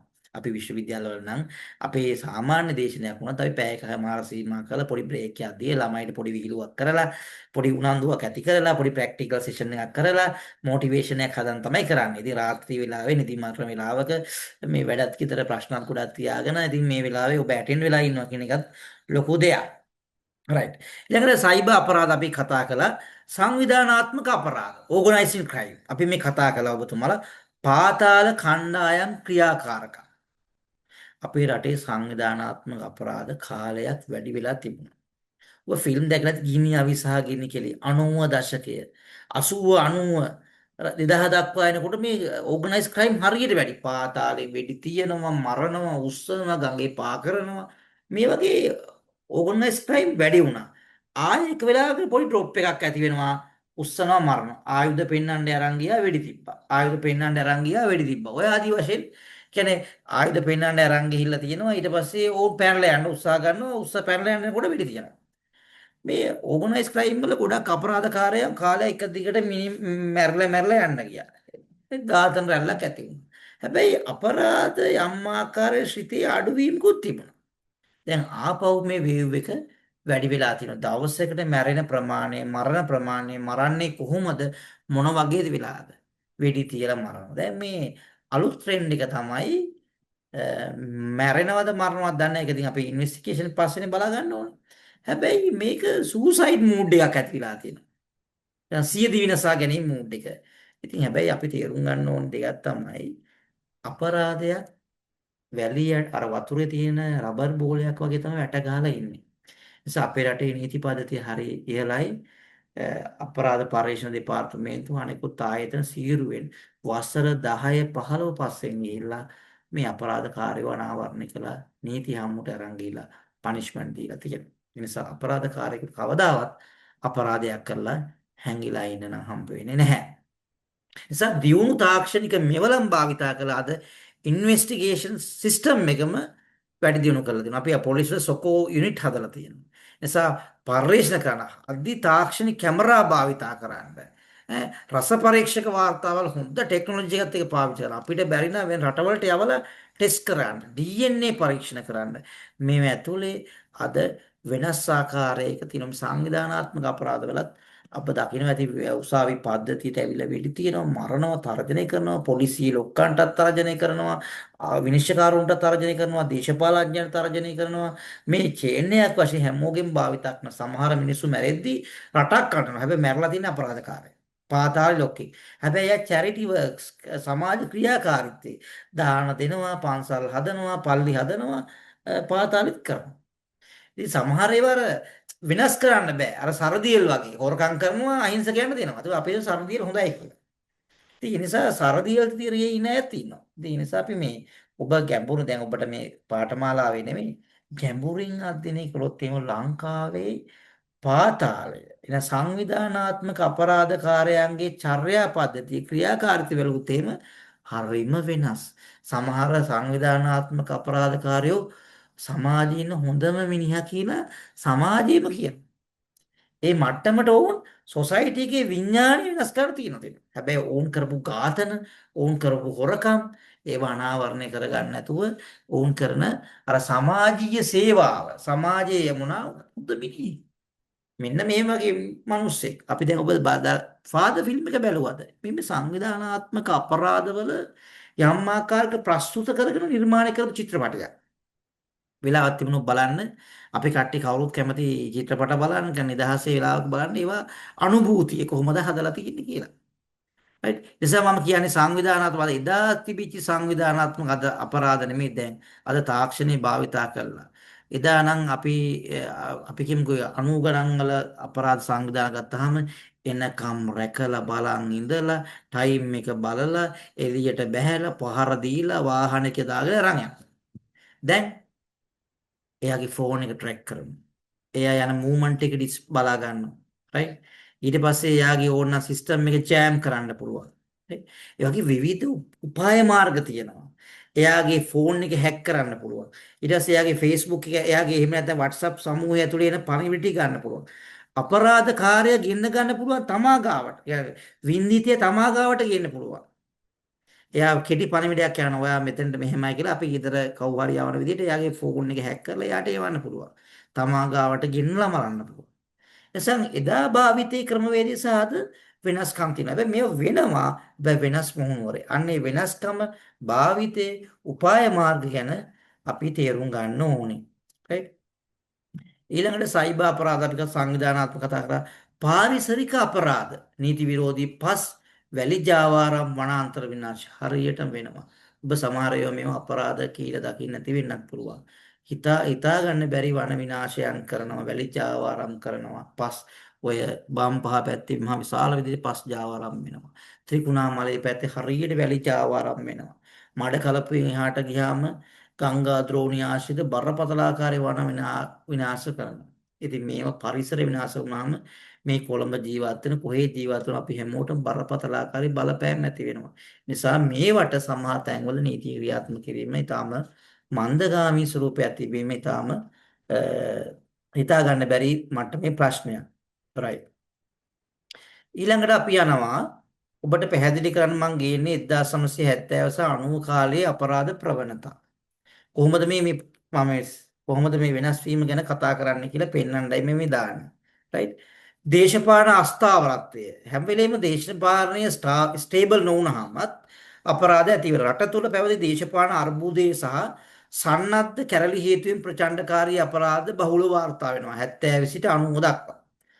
අවිභාවිතය ගිනි අවි වැඩිපුර භාවිතා වෙලා තියෙනවා. නීති විරෝධී ගිනි අවි සහ පුපුරන ද්‍රව්‍ය සිවිල් සමාජය තුළ බහුලව සංවිධානය වේ. හරි. ගෙවල් වල තුවක්කු තියෙනවා. ඉතින් ඒක මේ සාමාන්‍ය දෙයක්. සමහර මම දන්න මිනිස්සු කියනවා අපේ ගෙදර T56 එකක් තිබුණා. අපේ රිවෝල්වර් එකක් තිබුණා. අපේ තාත්තා ගාව දෙකක් තිබුණා. හැබැයි රෙජිස්ටර්ඩ් එකක්. එකක් එයා හැම වෙලේම මිනී ගහන් යනවා. මේ ආදි වශයෙන් ඔය යම් සමාජවල ගිනි අවිය තිබීම තත්ත්වේ පෙන්වන දෙයක් වෙනවා සමහර වෙලාවට. නිසා මේ පුපුරන ද්‍රව්‍ය තබා ගැනීම මේ වගේ දේවල් බහුලව සංසරණය වුණා 70 සහ 90 කාලය තුල. ඒ තමයි ගිනි අවිය සහ ගිනි කෙලි ෆිල්ම් එහෙම එන්නේ. ඒ සමාජ පරිසරය ගැන තමයි සාකච්ඡා වෙන්නේ. ග්‍රාමීය අපරාධ ගම්වල තිබුණා. ගම්බද ප්‍රදේශ කේන්ද්‍ර කරගෙන සිදු වූ සොරකම්, මංකොල්ල කෑම්, කල්ලිකාරී ප්‍රචණ්ඩ ක්‍රියා. පැනලා කට්ටිය ටීම් එකක් පැනලා ප්‍රචණ්ඩ ක්‍රියා කරනවා. ඉතින් මේවා ග්‍රාමීය අපරාධ වෙනවා. අවිභාවිතා කිරීම බහුලව තිබුණා. විශේෂයෙන්ම ඒ දශකයේ තිබිච්ච දේ තමයි රට තුළ පවතින දේශපාලන අර්බුදය. සන්නද්ධ කැරලි මේ විවිධ ප්‍රචණ්ඩකාරී අපරාධ බහුවෙච්ච කාලයක් තමයි. ප්‍රධාන නිදර්ශනය ගත්තා 71 සහ 88 89 කැරලි. කාල පවතින ජනතා විමුක්ති පෙරමුණේ මේ JVP කියලා කිව්වට මම මේ පක්ෂයක් ගැන කතා කරනවා නෙමෙයි. ඒ කාලේ කැරැල්ල අඳුන්වලා තිබුණේ ජනතා විමුක්ති පෙරමුණේ අරගලය කියලා. ඒ අරින්ද මේක දේශපාලනය ගන්න එපා කරුණා කරලා මේ ලංකාවේ දැන් පක්ෂයක් වැඩ කරනවා. එතකොට අපි දන්නවා මාක්ස් තියරිය දර්ශනවාදයත් එක්ක රාජ්‍ය අඩපණ කළ බලය අත්පත් කරගෙන දේශපාලන දර්ශනවාදයක් ඇතුළේ කරලා තියෙන. හැබැයි මම මේක සුදුහුණු ගන්නව නෙමෙයි. මට කියන්න ඕනකම තිබුණේ ජනතා විමුක්ති පෙරමුණේ කැරලි සමයේ සිදු වූ දේශපාලන ඝාතන පැහැර ගැනීම සහ දේපල විනාශය. මම දකින්න දෙයක් තමයි මේකේ අපි විවෘත කතා කළොත් එන්න රාජ්‍ය පාර්ශවෙත් මිනිමැරුම් සිදු වුණා. මේ කියන දේශපාලන පාර්ශවෙත් මිනිමැරුම් සිදු වුණා. හැබැයි මිනිමැරුම් ඇතුලේ හැම වෙලෙම දැක්කේ මනුෂ්‍ය ඝාතන කොයි පැත්තෙන් වුණත් ඝාතනමයි ගවර්න්මන්ට් ටෙරරිසම් රාජ්‍ය ත්‍රස්තවාදී ක්‍රියාත්මක වුණා වගේම මේ දේශපාලන සංවිධානය ඇතුළත් ඝාතනය වෙලා තිබුණා. හැබැයි දැන් ත්‍රස්තවාදී සංවිධානය පව වෙනස් වෙච්ච සමාජයක් ඇතුලේ අද සොසයිටි එකේ මේ අතීත සමාජයේ තිබිච්ච 71 කැරලි 88 89 කාලවකවාන අතර මේ ඔක්කොම සමහර විට පීඩාකාරී සමාජයට එදිරිව සමාජයේ අවිගත වෙන්න පුළුවන්. මේක ගැස අරගලයක් වශයෙන් ගණන් ගන්න. 71 කැරැල්ල 88 89 අරගලය කැරලි. ඒ කියන්නේ කාට විරුද්ධව? රජයට විරුද්ධව. ඇයි? පීඩාකාරී පරිසරයට විරුද්ධව. හැබැයි කාට විරුද්ධ වුණත් මිනී මරන්න කාටවත් ලයිසන් දෙන්නේ නැහැ. රයිට්? ඒ ඝාතනයේ පැහැර ගැනීම සහ දේපල විනාශයේ කාලේ වකවාණු විරු සිදුවීම් දේවල්. උතුරු නැගෙනහිර පළාත්වල ආරම්භ වූ ත්‍රස්ත ක්‍රියාකාරකම් සහ යුදමය වාතාවරණය. ඉතාමත්ම මිලේච්ඡ ලෙස ජන ජීවිතේ විනාශ වුණා, මිනිස්සු විනාශ කළා, මිනී මැරුවා. ඒක අපි දන්නවා. ඔබ තමුන්නාසලා අමුතුවෙන් කියන්න ඕනේ. මහ විශාල ජන සංහාරවල් පවා වෙන මට්ටමට 1000 ගණන්ක පාට මැරුවා. ඉතින් ඒ නිසා ත්‍රස්තවාදී මැරුණා, යුද හමුදා සොල්දාදු, සිවිල් ජනතාව මැරුණා. හැබැයි දැන් යුද්ධය ඉවරයි. කෙසේ වෙතත් මේ කාල සීමාව තුළ මෙවැනි අපරාධමය තත්ත්වයක් තමයි ලංකාවේ ඇති වෙලා තිබුණේ. දැන් අපි යනවා 1990 2009 දක්වා කාල සීමාව තුළට. මම සරලව ඔබට කියන්න සංකීර්ණ කරුණු මෙතෙන්ට අරගෙන නැහැ. ආරක්ෂක අර්බුද යුද සමය සහ අපරාධ වර්ධනය වැඩි වුණා යුද්ධයත් එක්කම. ආරක්ෂක අර්බුද උග්‍ර වූ සිවිල් යුද තත්ත්වය හේතුවෙන් ජාතික ආරක්ෂාව තර්ජන වූ අතර අපරාධ රට පුරා ව්‍යාප්ත විය. ඔබ දන්නවා නුගේගොඩ බෝම්බය, කැබිති ගොල්ලෑව බෝම්බ, මේ හතර වටේ බෝම්බ දානවා. අර කුරුම්බැට්ටි වලින් වගේ ඇවිල්ලා කොළඹට බෝම්බ දානවා. සමාජයේ බීතිකාව ඇති වෙන බැලුම් තැන් ලී ගංගාවල්, මායින් ගම්මාන දරු පැටව කපලා මරනවා. මහ විශාල මිලේච්ඡ අපරාධමය තත්ත්වයක් ඒ සමාජයේ 90 සහ 2009 වෙනකොට තිබුණා. ඒ වගේ ගුවනින් පහර දෙනවා, මුහුදෙන් පහර දෙනවා, බස්වල බෝම්බ තියෙනවා. ඉතාමත්ම සංකීර්ණ අපරාධ රැල්ලක් සමාජයේ මිනිසුගේ ජන ජීවිතේ හිම අඩාල වෙලා ගිය තත්වයක් ඇති වෙච්ච කාලයක් තමයි මේ අපි සාකච්ඡා කරන්නේ. ජාවාරම් වර්ධනය වුණා. යුද්ධයේ අතුරුඵලයක් ලෙස නීති විරෝධී අවිජාරම් සහ මද්ද්‍රව්‍ය ජාව රට තුල තිබුණා. එතකොට මායින් ගම්මාන වල වැසියන්ට දුන්න තුවක්කු. සිවිල් ආරක්ෂක බලකාය දුන්නා. කාලයක් වූ ගම්බට්ටෝ කියලා ගාම ආරක්ෂක කට්ටියට ගම ආරක්ෂා කරන පුද්ගල පත් කළා. දැන් ඒක සිවිල් ආරක්ෂක දෙපාර්තමේන්තුව බවට පත් කළා. සිවිල් ආරක්ෂාව ගමේ අයට තුවක්කු දුන්නා. මොකද වුනේ? යුද්ධයේ අතුරුඵලයක් නේ නීති විරෝධී අවිජාරාරාමත වුණා. මේ යුද්ධ කාලේ මේ හොය හොයා ඉන්න වෙලාවක් නැහැ. මද්‍රව්‍ය ජාවාරම සමහර ආරක්ෂාවට ඉන්න කට්ටිය යන්න බෑ. ත්‍රස්තවාදී සංවිධාන වල පවා බැටරි කරපුවා තියෙනවා රටේ. ත්‍රස්තවාදී සංවිධාන වල පවා බැටරි විකුණනවා. ඒ වගේ ජාවාරම් වුණා. වැඩි ගාණට ගන්න පුළුවන්. ඒ නිසා මායින් ගම්මාන ඇතුලේ මම කියන්නේ හැමෝම නෙමෙයි. මේ වගේ ත්‍රස්තවාදීන්ට සහසික කම් වලට අනුබල දීපු උදවියත් අපේ සමාජේ නැතුවා නොවේ. මේ යුද්ධයට ගිනි තියපු කට්ටිය, යුද්ධේ ඇවුලපු කට්ටියවත් ඉන්නවා. කෙසේ වෙතත් ඒ සමාජය ඇතුලේ එවැනි ජාවාරම් රට පුරා ස්මතු වෙන්න ගත්තා. විශේෂයෙන් මේ යුද සමයේදී ඔබට මතක ඇති ඉන්දිය සොල්දාදු ලංකාවට ආවා. ඒ වෙලාවේදී අපේ ගොඩක්ම උතුරු නැගෙනහිර ප්‍රදේශවල කාන්තාව ස්ත්‍රී දූෂණය වගේ දේවල් බහුල වෙන්න වුණා. හැබැයි පස්සේ ඔවුන්ගේ පැමිණීමට විරුද්ධව ලංකාවේ ආරක්ෂක අංශය පවා ක්‍රියාමාර්ග ගන්න ගත්තා. ඔබට උදාහරණයක් කියන්න පුළුවන්. ඊළඟ කාරණාව තමයි දේශ සීමා අපරාධ. මිනිස් ජාවාරම්. right? මුහුදු මාර්ගයෙන් සිදු කරන නීති විරෝධී සංක්‍රමණ සහ ඉහළ යාම සංවිධානාත්මක කණ්ඩායම් අගනුවර සහ තදාසන්න ප්‍රදේශවල පාතාල කල්ලි ශක්තිමත් වීම මේ කාල සීමාව තුළ වැඩි වුණ 90 සහ 2009. ඇයි එහෙම වෙන්නේ? අර අවිජාවාර මද්‍රව්‍ය ජාවාරමත් සමග මිනිස් ජාවාර ලංකාවේ ජීවත් වෙන්න බෑනේ. ඒ නිසා මිනිස්සු කැමති රට දාලා යන්න. ඒක අල්ලගත්ත ජාවාරම්කාරවෝ අරන් යනවා කියලා මූදේ කියලා කොහේ හරි දූපතට දාලා දාන්න. නැත්නම් එක පැත්තකින් අරන් ගියා අනිත් පැත්තෙන් බස්සනවා. නැත්නම් මූදේ මරලා දානවා සල්ලිත් අරන්. මිනිස් ජාවාරම් ශ්‍රීක්‍රියෙන් සමහර කට්ටිය වහල් සේවයට විකුණලා දැම්මා. ඒ නිසා මේක බරපතල තත්ත්වයක් බවට පත්වෙච්ච අවස්ථාවක් අපි තේරුම් ගන්න ඕනේ. සංක්‍රමණ ඉහළ යාම නිසා සංවිධාන තවත් එක තමයි සංවිධානාත්මක කණ්ඩායම් අගනුවර සහ තදාසන්න ප්‍රදේශවල මර්මස්ථානවල ආර්ථික මේ කොළඹ මහනුවර බේස් එක අරගෙන විශේෂයෙන් කොළඹ පාතාල කාලේ ශක්තිමත් වුණා. අර ගිවි අභි සහ මද්‍රව්‍ය ජාවාරම සම ගොඩනැගෙන එක දෙයක් තමයි පාතාලය.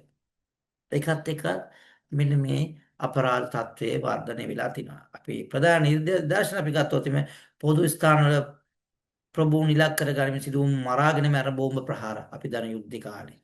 මුහුදු මාර්ග ඔස්සේ මහා පරිමාණයේ මද්‍රව්‍ය ආයුධ ප්‍රවාහනය කිරීම.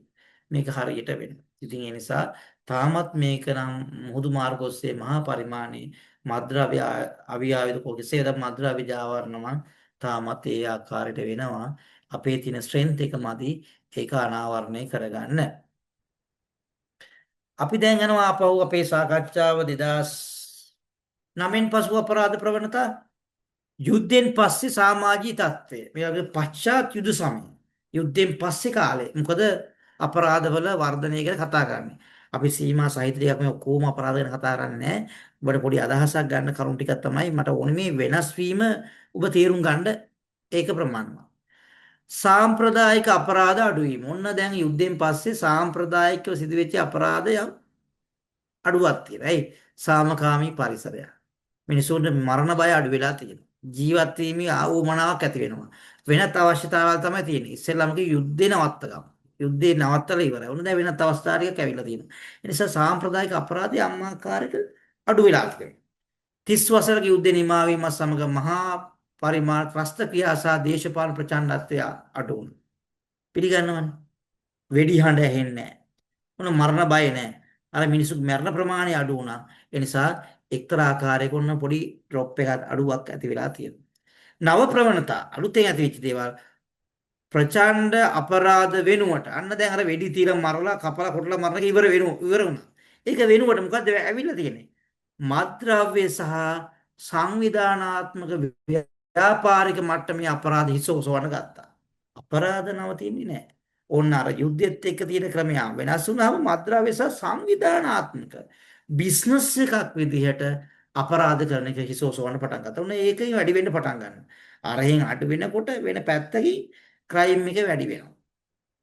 ඊළඟ තමයි නාගරීකරණයේ බලපෑම. උන් දැන් අපි දන්නවා ග්‍රාමීය පරිසරයේ ආර්ථ ක්‍රමයේ කර්මාන්ත ශාලා දියුණු වෙලා ටෙක්නොලොජි එක ඇවිල්ලා මැෂිනරිත් එක වැඩි කරන නාගරික කර්කශ සමාජය ඇති වෙනවා. ඔක්කොම ඔක්කොම කොළඹ තද අසන්න ප්‍රදේශයට කොළඹ බේස් කරගෙන අර පැත්තෙන් හෝමාගම මේ පැත්තේ මාළඹේ කඩුවෙල දක්වා අර පැත්තෙන් වෙනම ගම්පහ කෙරවල දක්වා මේ බෝඩර් එක හතර වටේම මොරටුව අර පැත්තෙන් ගත්තාම ගෝල් රෝඩ් එකේ දිගටම මේ සංකීර්ණ පරිසරයක් ඇති වෙන නාගරීකරණයක් තියෙනවා. right? නාගරීකරණය සමග බැඳුණු සංකීර්ණ මුල්‍ය වාණිජ සහ තාක්ෂණික වංචා බිහි වෙනවා. මොකද්ද මේ කියන්නේ? නාගරික සහ බැඳුණු සංකීර්ණ මුදල් වංචාව. බිස්නස් එකත් එක්ක වාණිජීකරණය සහ තාක්ෂණික වංචාවල් වැඩි වෙන්න පටන් ගන්නවා. ඒක උන ට්‍රෙන්ඩ්ස් නව ප්‍රවණතාවය. ප්‍රධාන නිදර්ශන අයිස් සහ හෙරෝයින් වැනි මාරාන්ත්‍රික ද්‍රව්‍ය රට තුල ශීඝ්‍රයෙන් ව්‍යාප්ත වෙන්න පටන් ගන්න කොයි කාලෙද? 2009න් පස්සේ. right? අයිස් මද්‍රව්‍ය. බන්ධනාගාර තුල සිට පවා ක්‍රියාත්මක වන පාතාල කණ්ඩායම් ක්‍රියාත්මක. පාතාල ලොක්ක ඇතුලේ ඉඳන් ඔපරේට් කරනවා. සමහර මිනිස්සු පාතාල ලොක්කු කැමැත්තෙන්ම හිරේ යනවා. ඊළඟ කල්ටි ඇටැක් කළාම රජයෙන් ආරක්ෂාව හම්බෙන්නේ. හිරේ ඉන්න මිනිහා ආරක්ෂා කිරීමේ වගකීම රජයට තියෙනවා. රජයේ තුවක්කු තියාගෙන මිනිහා ආරක්ෂා කරනවා. ඇතුලේ ඉන්නේ මරණය බය නැහැ. ඇතුළ ආරක්ෂා සහිත. ඇතුලේ ගිහිල්ලා ඇතුලේ ඉඳන් මේ වෙනවා මරන්න ඕනි සංඛ්‍යාව.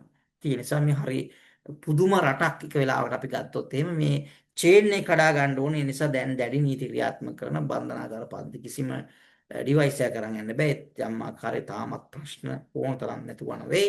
හැබැයි අද තාක්ෂණික දියුණු කැමරා පද්ධතිය ගේන්න ඕනි. ඒ වගේම මේව ස්කෑනර්ස් හදාගත්තොත් එහෙම අපිට පුළුවන් මේව යම් ආකාරයක පාලනය කරගන්න.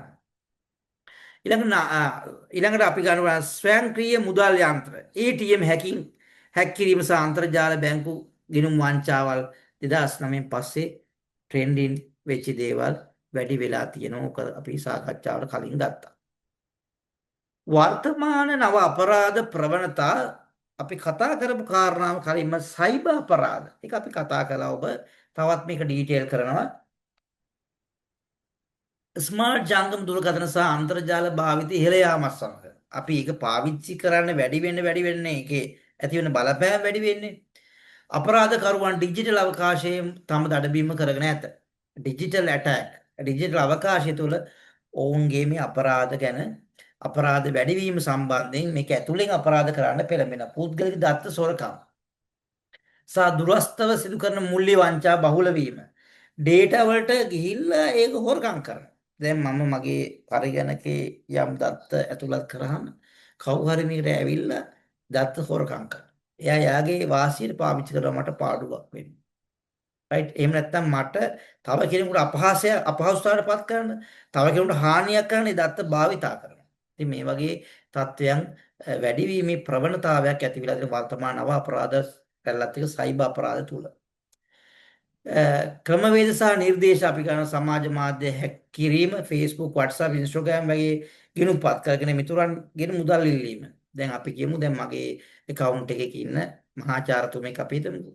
මට ඇවිල්ලා තිබුණ එක වෙලාවක පේරාදෙණිය විශ්වවිද්‍යාලයේ ජ්‍යෙෂ්ඨ මහාචාර්යවරයෙක් මගේ ගුරුවරයෙක් මහාචාර්ය දයා අමරසේකර සර් එවන වගේ මැසේජ් එකක්.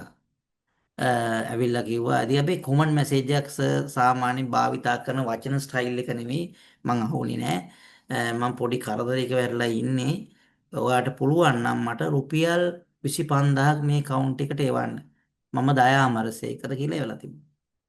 එතකොට මම බැලුවා ඉතින් සර් කවදාවත් අපෙන් සල්ලි ඉල්ලන්නේ නැහැ සට එහෙම ලොකු මුදල් අර්බුදයක්වත් නැහැ. ඉතින් මෙවැනි විදිහට අපි ඉතින් මේවා දැක්කහම අපි දන්නවා මේ ඉන්නේ මොකටද කියලා. හැබැයි හිම සල්ලි දාපු අයත් ඉන්නවා. එතුමා පස්සේ මැසේජ් එකක් එවුවා මේ වගේ මගේ නම භාවිතා කරලා සල්ලි ඉල්ලයි ඒ මම නෙමෙයි කියලා. ඒ කියන්නේ යාගේ accounts hack කරලා ඒකෙන් යවනවා. දැන් හදිස්සි පොඩි amount එකක් ඉල්ලුවොත් මේ හදිස්සියෙන් මට මේ purse එක නැති වුණා මෙච්චරක් දාන්න කිව්වොත් එහෙම පොඩි amount එකක් දාන්නත් හිතන online transfer එකක්. බලද්දී ඒ වගේ ඒවා 150 200කට යවනවා. 100ක් දැම්මා කියන්නකො. එයාට ඇති යම් මුදලක් එකතු කරගන්න. ඒ නිසා මෙවැනි වංචා සහගත ඒවා දැන් ටික ට්‍රෙන්ඩින් වෙලා. සමහර මිනිස්සු දැන් ඒ නිසා තමයි මේ සයිබර් අවකාශයේ සිදුවන අපරාධ සම්බන්ධව අපි වෙනම ඉගෙන ගන්න. සයිබර් ඇටැක් වැඩි. ඉස්සරහට අපිට හිතා ගන්න බැරි විදිහට අපි මේ තාක්ෂණය පාවිච්චි නොකළොත් හරි ක්‍රමයට අපි මේක සේෆ්ටි පාවිච්චි නොකළොත් එහෙම අපි වැනි අර්බුද වලට ලක් වෙන්න පුළුවන්. right. ඊළඟට OTP සහ බැංකු වංචා බැංකු නිලධාරීන් ලෙස පෙනී සිටමින් රහස්‍ය අංකේ OTP ලෙස බැංකු ගිණුම් වලින් මුදල් සොරකම් කිරීම. මම ඔයාලට කියා දුන්නා. දැන් අපි OTP එක ඉල්ලලා කොහොමද මේ මුදල් හොරකම් කරන්නේ කියලා.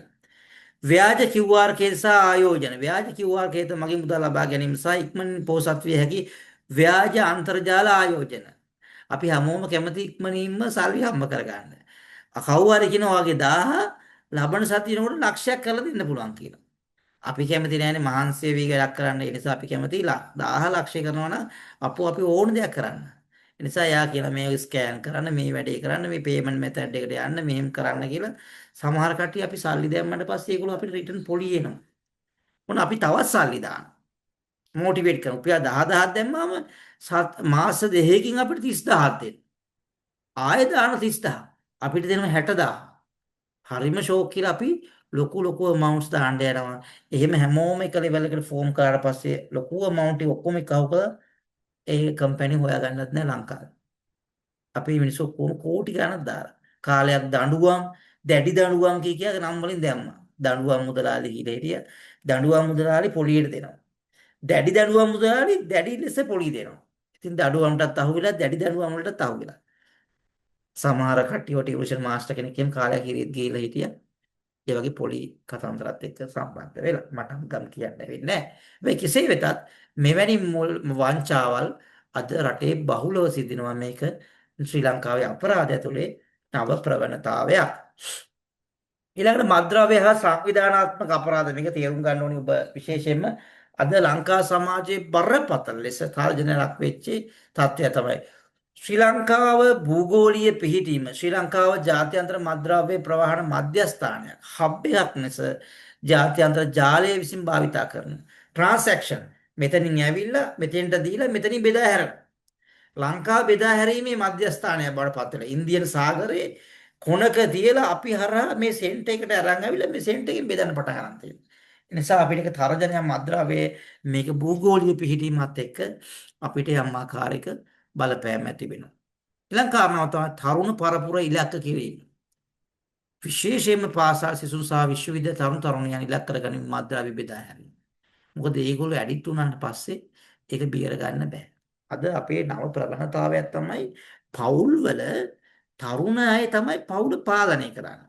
දැන් උදා ඡන්දයක් ආවා කියන්නේ ඡන්දයක් ආවට පස්සේ අද ඡන්ද විශේෂයෙන් දේශපාලඥයෝ අල්ලන ගෙදර තරුණ අය. ඇයි? අම්මා තාත්තා පුතාලා දුවලා කියන දේට තමයි ඡන්ද දෙන්නේ. ඉස්සෙල්ලා පාරම්පරික දේශපාලනයකට දැන් එහෙම නැහැ. ගෙදර අම්මාකාරගේ වැඩි හිටියෝ දරුවෝ කීන දේ අහන්න පටන් ගන්න තියෙනවා. ඒක මම දන්නේ නැහැ කොච්චර දුරට හොඳද කියලා.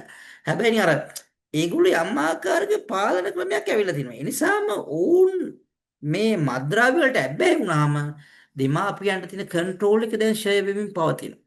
ඒ නිසා ඉතා බරපතල තත්ත්වයක් සොසයිටි එකේ ඇති වෙන්න පුළුවන්. කළු සල්ලි බ්ලැක් මනි කියලා අපි කියනවා මේකට මද්ද්‍රව්‍ය සහ පාතාල ක්‍රියාකාරම් හරහා උපයන මුදල් නිත්‍යානුකූල ව්‍යාපාර හා මුදල් විශුද්ධීකරණය මනි ලොන්ඩරින් කියනවා. අයාතා ලෙස උපයන මුදල් අරගෙන මද්ද්‍රව්‍ය වෙන්න පුළුවන් වෙනත් කප්පම් සල්ලි වෙන්න පුළුවන්. දැන් මනි සල්ලි ගොඩක් මාගාව තියෙනවා. මට දාන්න බෑ මේකේ මගේ ආදායම පෙන්වන්න බෑ. වෙනත් ආයෝජනයකට දාලා ඒකින් ලාභයක් සේ ලබා ගත්ත විදිහට මේක මුදල් විශුද්ධීකරණය කරනවා. ඒක තමයි මුදල් විශුද්ධීකරණය කරනවා. මනි ලොන්ඩරින් කියලා කියන්නේ. ගොඩක් ඔය දේශපාලනය සම්බන්ධයෙන් මේ ප්‍රශ්නේ තියෙනවා.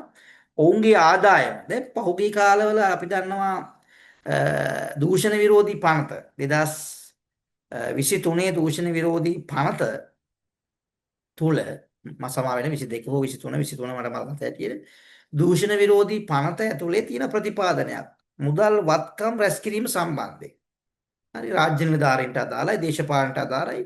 එතකොට උපයන ආදායම එක ටැලි වෙන්න එපා එයාගේ තියෙන වත්කම. දැන් මම ලක්ෂ 2ක් නැත්තම් මම ලක්ෂ 5ක් පඩි ගන්නවා නම් මගේ ආදායම වෙනත් වතු පොල් වතු අරහෙමින් එන්නෙත් නැත්නම් මට ලක්ෂ 5යිනේ. එතකොට මට කියන්න බෑනේ මට ලක්ෂ 50ක් තියෙනවා කියලා. මාසෙන් මාට 50 එහෙනම් ඉතුරු 45ක් කොහෙන්ද එන්නේ? මට කියා ගන්න බැරි නම් ඒක අයාතා උපයා ගැනීමක් සේ සලකා රජයට පුළුවන් අදාළ ක්‍රියාත්මක වෙන්න. ඒ දීප රාජසන්තක කරන්න. ඕට විරුද්ධ නඩු පවරන්න. නිත්‍ය අනුකූල ක්‍රියාමාර්ග වෙන්න ඒ පනතේ ප්‍රතිපාදන තියෙනවා. නිසා අද දේශපාලන චොට්ටක් බය වෙලා ඉන්නේ. ඔය සෙල්ලම් දාන්න බෑ නීතිය කාටත් වැඩිය උඩින් තියෙන. ඉතින් අපි තේරුම් ගන්න ඕනේ අපි නිත්‍යානුකූල සමාජයක් හැදුවොත් ඔබට මට අපේ දරුවන්ට අපේ හැමෝටම මේක ඊටාම වටින සොසයිටියක් ඇති වෙනවා. ඔබ පාඨමාලාව කරගන්න එකේ තේරුම තමයි මෙවැනි තැනකට සමාජය තල්ලු කිරීමේ අවශ්‍යතාවය අපි හැමෝටම තියෙනවා. ඒ නිසා විශේෂයෙන්ම අපරාධ විද්‍යාව හදාරන්නට ඔවුන්ගේ ඔවුන්ගේ උර මත පැටලලා තියෙන වගකීමක් තමයි මෙවැනි තත්ත්වයකින් සමාජය ගලවාගෙන හොඳ තැනකට සමාජය තල්ලු කිරීම. ඒ සඳහා නිර්දේශ ඉදිරිපත් කිරීම, පර්යේෂණ කිරීම සහ සහාය වීම. හරි. දැන් අපි මනි ලොන්ඩරින් කතාවෙන් පස්සේ ආයෙත් මේකේ නිර්දේශ ටික. මොකද්ද මත්ද්‍රව්‍ය හා සංවිධානාත්මක අපරාධ ඇතුලේ අපි නිර්දේශයන් සාකච්ඡා කළොත් අයිස් මත්ද්‍රව්‍ය භාවිත රට පුරා බාල තරුණ මහලු සැම අතර වසංගතයක්සේ පැතිරීම. දැන් ඔබ දන්නවා කලින් තිබුණේ හෙරෝයින් නේ? හෙරෝයින් මිලිග්‍රෑම් දෙකකට වැඩි සංඛ්‍යාවක් අහුනොත් මරණ දඬුවම හදනවා. හෙරෝයින් තමයි බරපතල තත්ත්වය. දැන් ඊට අභිභවා ගිහිල්ලා අයිස් මත්ද්‍රව්‍ය ඇවිල්ලා තියෙනවා. තව වසර ගණනාවකම හෙරෝයින් අයිස් පැත්තකට ගිහිල්ලා වෙන ඩ්‍රග් එකක් එන්නත් පුළුවන්. ඒ නිසා මේ ට්‍රෙන්ඩ් එකක් වශයෙන් මේක බහුල වසංගතයක්සේ පැතිරී යනවා. හැබැයි මේක පාවිච්චි කරපු අය අර සොම්බිලා වගේ ඒගොල්ලෝ අතපය ක්‍රියාත්මක එළි වෙනකන් නිදි මරන්න පුළුවන් වැඩ කරන්න පුළුවන්. අද සමහර අය මම කියන්නේ සමහර බාස්ලා කොන්ක්‍රීට් වැඩ කරගන්න වැඩ කරන අයිස් මත්ද්‍රව්‍ය ගන්න මිනිහෙකුට අයිස් පොඩ්ඩක් දීලා කන්න දෙන්නෙත් නැහැ. වතුර දෙන්නෙත් නැහැ. අර අයිස් ටිකෙන් ඒ මිනිස්සයා මැෂින් වගේ වැඩ කරන්න පටන් ගන්නවා. කන්නේ නැහැ, ෆ්‍රෙස්ට් එකක් නැහැ. එයාට දැනෙන්නේ නැහැ. එයාට පේන් එක නැහැ. ඉතින් ඒ නිසා යකඩ වගේ වැඩ කරන හැබැයි මාස 4ක් 5ක් යද්දී එයාගේ ශරීරය ෂය වෙලා විනාශ වෙලා යනවා. ඉතින් වේගෙන් මැරෙන්න ඕන නම් අයිස් ගන්න පුළුවන් ඒක හොඳ දෙයක්. මරණය ඊට වේගෙන් අත්පත් කර ගන්න පුළුවන් ඩ්‍රග් එකක් වශයෙන් තමයි අපිට පේන්නේ. ඊළඟ දීවර බෝට්ටු සහ වරායන් මගින් මහා පරිමාණයේ මත්ද්‍රව්‍ය ගොඩබිමට ප්‍රවාහනය කිරීම. මේ ලොකු ප්‍රශ්නයක්. මේ අපේ දීවර බෝට්ටු සහ වරායන් ඇතුලේ බෝට්ටු අපි ඉන්දියානු දීවරය සහ ලංකාවේ දීවරය අතර සහ සම්බන්ධයක්. ඒක වෙනත් මිනිස්සු මේවා මුහුදු ඇතුලේ තමයි ප්‍රවාහනය කළ හොමාරු කරගන්නේ. මුහුදෙන් තමයි මේ ට්‍රාන්සැක්ෂන් එක වෙන්නේ. අරගෙන ආවිල ගොඩ බිමට ආවිල්ලා මේක විකුණලා දානවා. ඉතින් ඒ නිසා අර අපි කියවන මර්මස්ථානයක් කියලා මධ්‍යස්ථානයක් කියලා. නිසා මේක මත්ද්‍රව්‍ය ජාවාරමේ එක්තරා තරතර මත්ද්‍රව්‍ය ගොඩ බිමට ප්‍රවාහනය කරන්නේ මේ බෝට්ටු සහ වරායන් හරහා. ඒක අපි තේරුම් ගන්න ඕනේ. බන්ධනාගාරගතව සිට සුපිරි අපරාධකරුවන් විසින් ජංගම දුරකථන මාර්ගයෙන් එලිමානයේ සිදුවන කප්පම් ගැනීම සහ ඝාතන මෙහෙයවීම. මේකත් ප්‍රවණතාවය. ඇතුලේ ඉඳන් මේ ඔපරේෂන් එක කරනවා. මේ ඔබ සාකච්ඡාව අපරාධ ඉගෙනගෙන න්‍යායන්ට ඉගෙනගෙන මූලධර්ම ඉගෙන අද මේ සාකච්ඡා කරන රටේ ඇතිවන රියැලිටි අපරාධ ටික කියලා. ඒකේ නව ප්‍රවණතාවයන්. මේවා බහුල වෙලා තියෙනවා. අපි මේක තේරුම් ගත්තාම බන්ධනාගාරවල සිටින සුපිරි අපරාධකරුවන් ජංගම දුරකථන පාවිච්චි කරලා එලිමහනේ තියෙන සිදුවන කප්පම් ගන්නවා. ඝාතන කරනවා ඇතුළේ ඉඳන්. රයිට්? ඒක අපේ රටේ නීතිය මොකද? අපේ රටේ බන්ධනාගාර පද්ධතිය ආරක්ෂාව මොකද්ද? අපි ඔවුන් බන්ධනාගාර දාලා තියෙන්නේ මොකද්ද? ඔවුන්ගේ ආරක්ෂාවට. එහෙම ආකාරයක අපිට ප්‍රශ්නයක් තියෙනවා. ඉතින් මම කියන්නේ ඔක්කොම නෙමෙයි. ඒ අපිට හැම ආයතනකින්ම ඉතාමත්ම වැදගත් කාර්යභාරයක් වෙනවා. හැබැයි මේවා නව ප්‍රවණතාසේ හඳුනාගත්ත දේවල්. right. ඊළඟට අපි යනවා කාන්තාවන් හා ළමා හා කාන්තා අපරාධ ප්‍රවණතා. මේකත් ඉතා වැඩි වෙලා තියෙනවා. ප්‍රධාන ගැටලු ටික විතරක් අපි කතා කරමු කෙටියෙන්. අපේ කාල වේලාව කෙමින් අඩු වෙලා යන නිසා ප්‍රධාන ගැටලුව තමයි තාක්ෂණික භාවිතය. තාක්ෂණ දියුණු වීමත් සමග කාන්තාවන් සහ ළමයින් නව ආකාරයේ ඩිජිටල් ප්‍රචණ්ඩත්වයට ගොදුරු වේ. ඩිජිටල් ප්‍රචණ්ඩත්වයට මේක අපි දන්න කාන්තාවන් සහ ළමයි බය කරනවා, තර්ජනය කරනවා, ඒ වගේම බ්ලැක්මේල් කරනවා, රයිට්? ඒ නිසා මේක හිතාමත් බරපතලයි. අපිට කුඩා දැරිවියක් අපි දන්නේ තරුණ වයසේ එයා ප්‍රේම සම්බන්ධතාව පවත්ව ගන්න. ඒ නිසා ප්‍රේම සම්බන්ධ පවත්ව ගත්තට පස්සේ ටිකක් සීමාවෙන් එහාට ගිහිලා තරුණයා සමග ලිංගිකව ආශ්‍රය කරනවා. මේ තරුණයා මේක වීඩියෝ පටිතයක් මගින් ලබා ගන්නවා. ඊට පස්සේ යාගේ මිත්‍රයන්ට අඳුල්ලා දෙනවා. මිතුරු ගාව නොගියොත් මේක ප්‍රචාරය කරගන්න කියනවා. ඇය ඒ ප්‍රචාරණය වළක්වා ගන්න මිත්‍රයෝ ගාවට යනවා. මේ අතින් අතට මාරු වෙලා බරපතල ලිංගික අපයෝජනයන් වලට භාජනය වෙලා අවසානයේ සූසයිඩ් කරගත් අවස්ථා ඕන තරම් දරුවෝ ඉන්නවා. අපි මෙවැනි අපරාධ අඳුනගත්තට පස්සේ කොහොමද ඒවා ට්‍රීට්මන්ට් කරන්නේ? ඒක තමයි සමාජයේ ඇතුලේ ඕන් එම්පවර් කරන්න ඕනි, බල සම්පන්න කරන්න ඕනි. මේවට එදිරිව නැගිටින්න හයිය තියනවා කියලා. සමාජයේ ඔබ වෙනුවෙන් නියෝජනය කරන්න, ඔබව ආරක්ෂා කරන්න පිරිසක් ඔබ වෙනුවෙන් හඬ නගන්න ඉන්නවා කියලා පෙන්වන්න ඕනි. ඒ නිසා ගොඩක් කාන්තාවුන්ට වෙන අපරාධ, තමුන්ට වෙන විශේෂයෙන් කාන්තා දැරියන්ට වෙන අපරාධ, නිලීන අපරාධ, වාර්තාගත නොවන අපරාධ වගේ හැංගිලා තියෙනවා. කියන්නේ. ඒ වගේම තව එකක් ට්‍රෙන්ඩ් එකක් තියෙනවා. මෙවැනි අපරාධ කිව්වොත් එහෙමනේ අපිට මෙන්න කාන්තාවක් මෙවැනි සිදුවීමක් වුණා කියලා.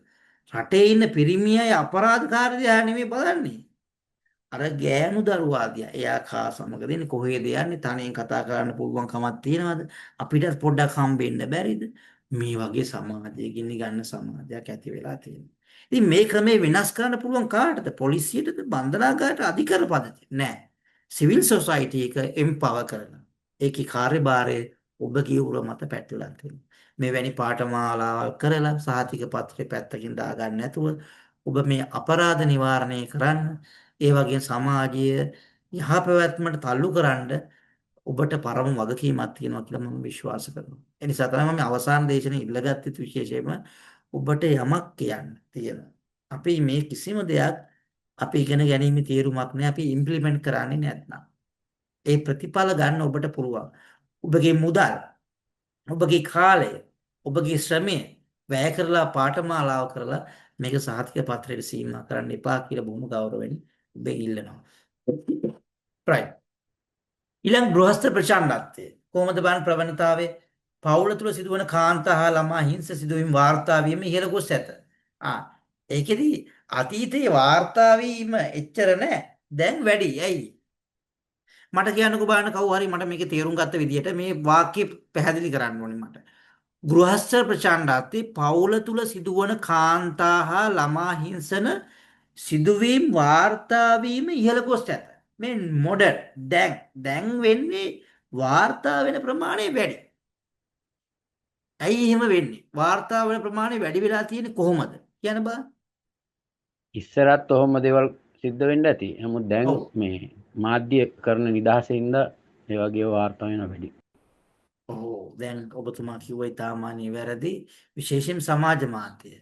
දැන් ෆෝන් එකකින් අල්ලනවා. දැන් අපි දැකලා තියෙනවානේ ඔය Facebook වල එහෙම දැක්කම කුඩා දරුවන්ට පහර දෙනවා අල්ලපු ගෙදරින් වීඩියෝ කරලා දානවා.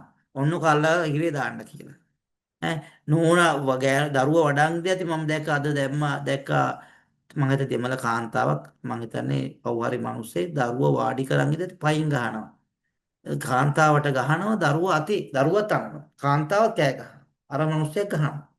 ඔක ෂෙයා කරන මිනිස්සු පුළුවන් තරම් මේ අපරාධකාරය හොයන්න උදව් කරන්න කියලා ඔන්න කොහෙද හරි අල්ලලා පොලිසිය දානවා. ඊට පස්සේ අල්ලගත්තා කියන එක ෂෙයා කරනවා. right? හැබැයි මේ මිනිස්සුන්ට ආයෙ ඉලි බහින්න බෑ. ඒ තරමට දරුවයි අම්මයි ඔක්කොම පවුල් පිටින්ම සෝෂල් මීඩියා ගිහිල්ලා ඉවරයි. හැබැයි සෝෂල් මීඩියා වැදගත්කම තමයි අපරාධකාරය අල්ලන්න සහයෝගය දෙනවා. ඒ වගේම අර සියුම්ම මේ වැඩේ කරන්නේ අම්මුවටම ගහලා දානවා. එතකොට සමහර වෙලේ වින්දිතයා නැවත නැවතත් වින්දිත භාවයට පරිවර්තනය වීමේ හැකියාව තියෙනවා. ඉතින් අපි තේරුම් ගන්න ඕනි. ඒ නිසා මේවැනි දේවල් භාවිතා කිරීමේදී ඔබතුමා කිව්වා වගේ විශේෂයෙන්ම දියුණු සමාජය ඇතුළේ දැන් අනාවරණය වෙන ප්‍රවණතාව වැඩි.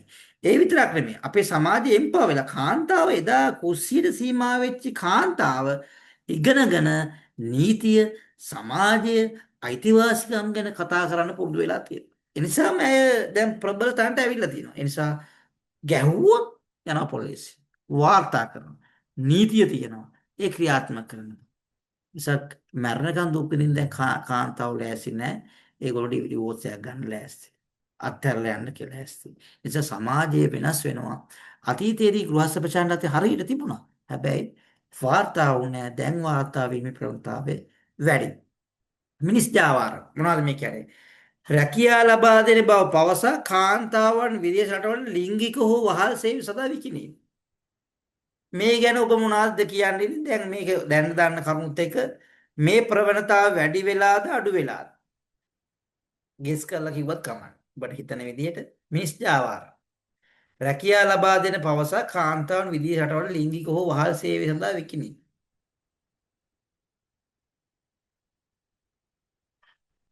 කියපන්.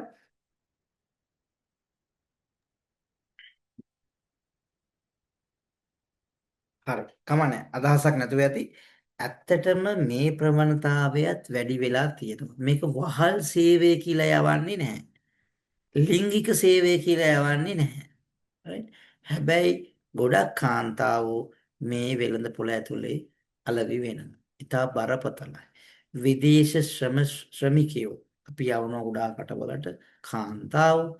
හැබැයි ඒ ගෘහයන් ඇතුලේ ඇතිවන පීඩාව සෙක්ස් මාකට් එකක් ඇතුලේ ලිංගික වහල් සේවයේ යෙදෙනවා. ඒ කියන්නේ ඒ හාම්පුතාට තියෙන අයිතිවාසිකමක්සේ ඔවුන් සලකනවා මේ ලිංගිකත්වය. ඉතින් ඒ නිසා ඒක ඉතා භයානකයි අපේ රටේ තියෙන මේ විරැකියා ප්‍රශ්නෙත් එක්ක අද ගොඩක් අම්මලා තමන්ගේ පෞල් සංස්ථාව ආරක්ෂා කරගන්න විදේශගත වෙනවා. අන්තිමට පෞලත් නැහැ, අම්මත් නැහැ දරුවන්ට. නිසා බරපතල තත්වයක් ඇති වෙලා තියෙන නිසා අපි තේරුම් ගන්න ඕනි කාරණාවක් තමයි මෙවැනි තත්ත්ව වළක්වා ගන්න අපිට ගන්න පුළුවන් දේවල් මොනවාද කියලා. වැඩි වෙලා කියලා වෙලා තියෙන මැසේජ් වැඩි වෙලා එමිහිට යනවා. රයිට්. හරි. මේ වැඩේ කරන් යනවා කියලා තමයි කියන්නේ. ඔබගේ උත්තර නිවැරදි. රයිට්. මේකේ වැඩි වෙලා තියෙනවා. ඒ නිසා තමයි අපි මේ ජාවාරම් හරි වෙනස් විදිහට අරන් යන්නේ. right? ඉස්සර දැන් මේ වහල් සේවය අපි දැකද කොරියන් කතාවලින් පෙන්නනේ අතේ දම්බෙල් දාලා තල්ලු කරගෙන කෝටු වලින් ගගහ වහල්ලු අරන් යනවා. දැන් එහෙම නෙමෙයි. ලස්සනට අන්දවල ඇඳුම් හොඳ ඇඳගෙන ඒ වගේම රවට්ටල දේවල් වලට අරන් ගිහිල්ලා හරි විශාල විදිහට මැද පෙරදිග රටවල පුච්චනවා. ඈ ඊට පනිෂ්මන්ට් දෙනවා, පහර දෙනවා, ඛණ්ඩ දෙන්නේ නැහැ, වැසිකිල්ල නිදියන්න දෙනවා. මහ විශාල පීඩාකාරී ලෙඩක් ඇතුළුත් මේ ඉන්ජෙක්ෂන් එක ගාලා මරලා දාන්න හදනවා. ඉතින් මෙවැනි ජාවාරම් තාම රටේ තියෙනවා. ඒ නිසා විදේශ සේවා නියුක්ති කාර්යාංශ අනිකුත් අමාත්‍යාංශ වල ලොකු පරමවත්වීමක් තියෙනවා මේ කාන්තාවුන් ආරක්ෂා කරන්න නීති පද්ධතිය බලාත්මක කරන්න. right එවැනි දේවල් අපි දකින්නේ කුඩා දැරියක් අර සහිරා නීති යටතේ බෙල්ල කපලා මරලා දැම්මා. ඉතින් එවැනි සිදුවීම් පවා අපේ තරුණ ජීවිත දරුවන්ගේ ජීවිත විනාශ වෙනවා. ඒ ගැන අපිට අවධානය යොමු කරන්න වෙලා තියෙනවා. ප්‍රධාන නිදර්ශන සමාජ මාධ්‍ය උගුල් Facebook වැනි මාධ්‍ය හරහා හඳුනා ගන්නා බාල වයස්කාර ළමයින් රවටාගෙන අපයෝජනය කිරීම. හරියට රවට්ට ගන්න. පිරිමි ළමුත් එහෙමයි. ගැහැණු දරුවෝ විතරක් නෙමෙයි අපයෝජන ලක් වෙන්නේ. පිරිමි ළමයි පිරිමි අතින් අපයෝජන ලක් වෙනවා. ඉතින් ඒ නිසා රවට්ටනවා. උගුලක් දානවා. ඉතින් ඒ රවට්ට දරුවෝ අහු වෙනවා. අහු වුණාට පස්සේ ඒවෙන් අනිසි ප්‍රතිඵල තියෙනවා. දැන් අද Facebook වල තියෙන තවත් දෙයක් තමයි Facebook යාළුවගේ පාටිස් තියෙනවා. ඒකට රුපියල් පොඩි ගාණක් එකතු කරනවා. අර එදා ඉඳන් chat කරපු කණ්ඩායම එකතු වෙලා 30 40 කාන්තාවෝ සහ පිරිමි අය. බාල වයස්කාරයෝ. කොයි හරි ගයක් ප්‍රයිවට් ප්ලේස් එකක් බුක් කරලා පාටි දාන්න. සමාවෙන්න. ඊට පස්සේ ඒක ඇතුලේ ඕන් මත්ද්‍රව්‍ය භාවිතා වගේ දේවල් කරනවා.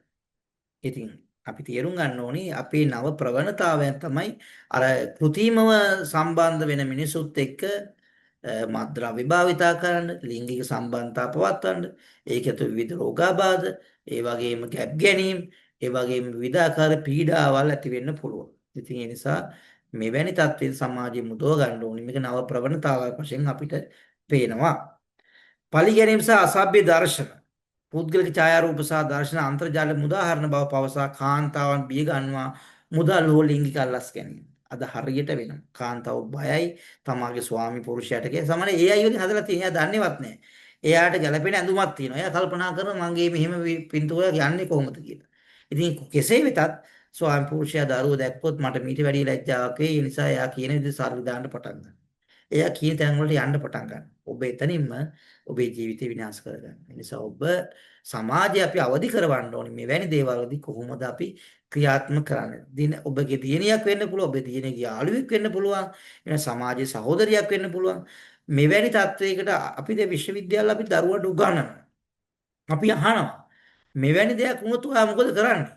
අම්මෝ හිතා ගන්න බෑ වහටියක් කාලා මැරෙනවා කියලා ළමයිම කියනවා. ඒකට අපි ඔවුන්ගේ මානසික මට්ටම එතන නම් තියෙන්නේ අපි මේ දේශන කිරීමේ වැද ප්‍රතිඵල නැති වෙනවා. ඒ නිසා මෙවැනි තත්වයක් ඇති වුණොත් ඔබ ගන්න පළවෙනි ක්‍රියාමාර්ගය මොකක්ද?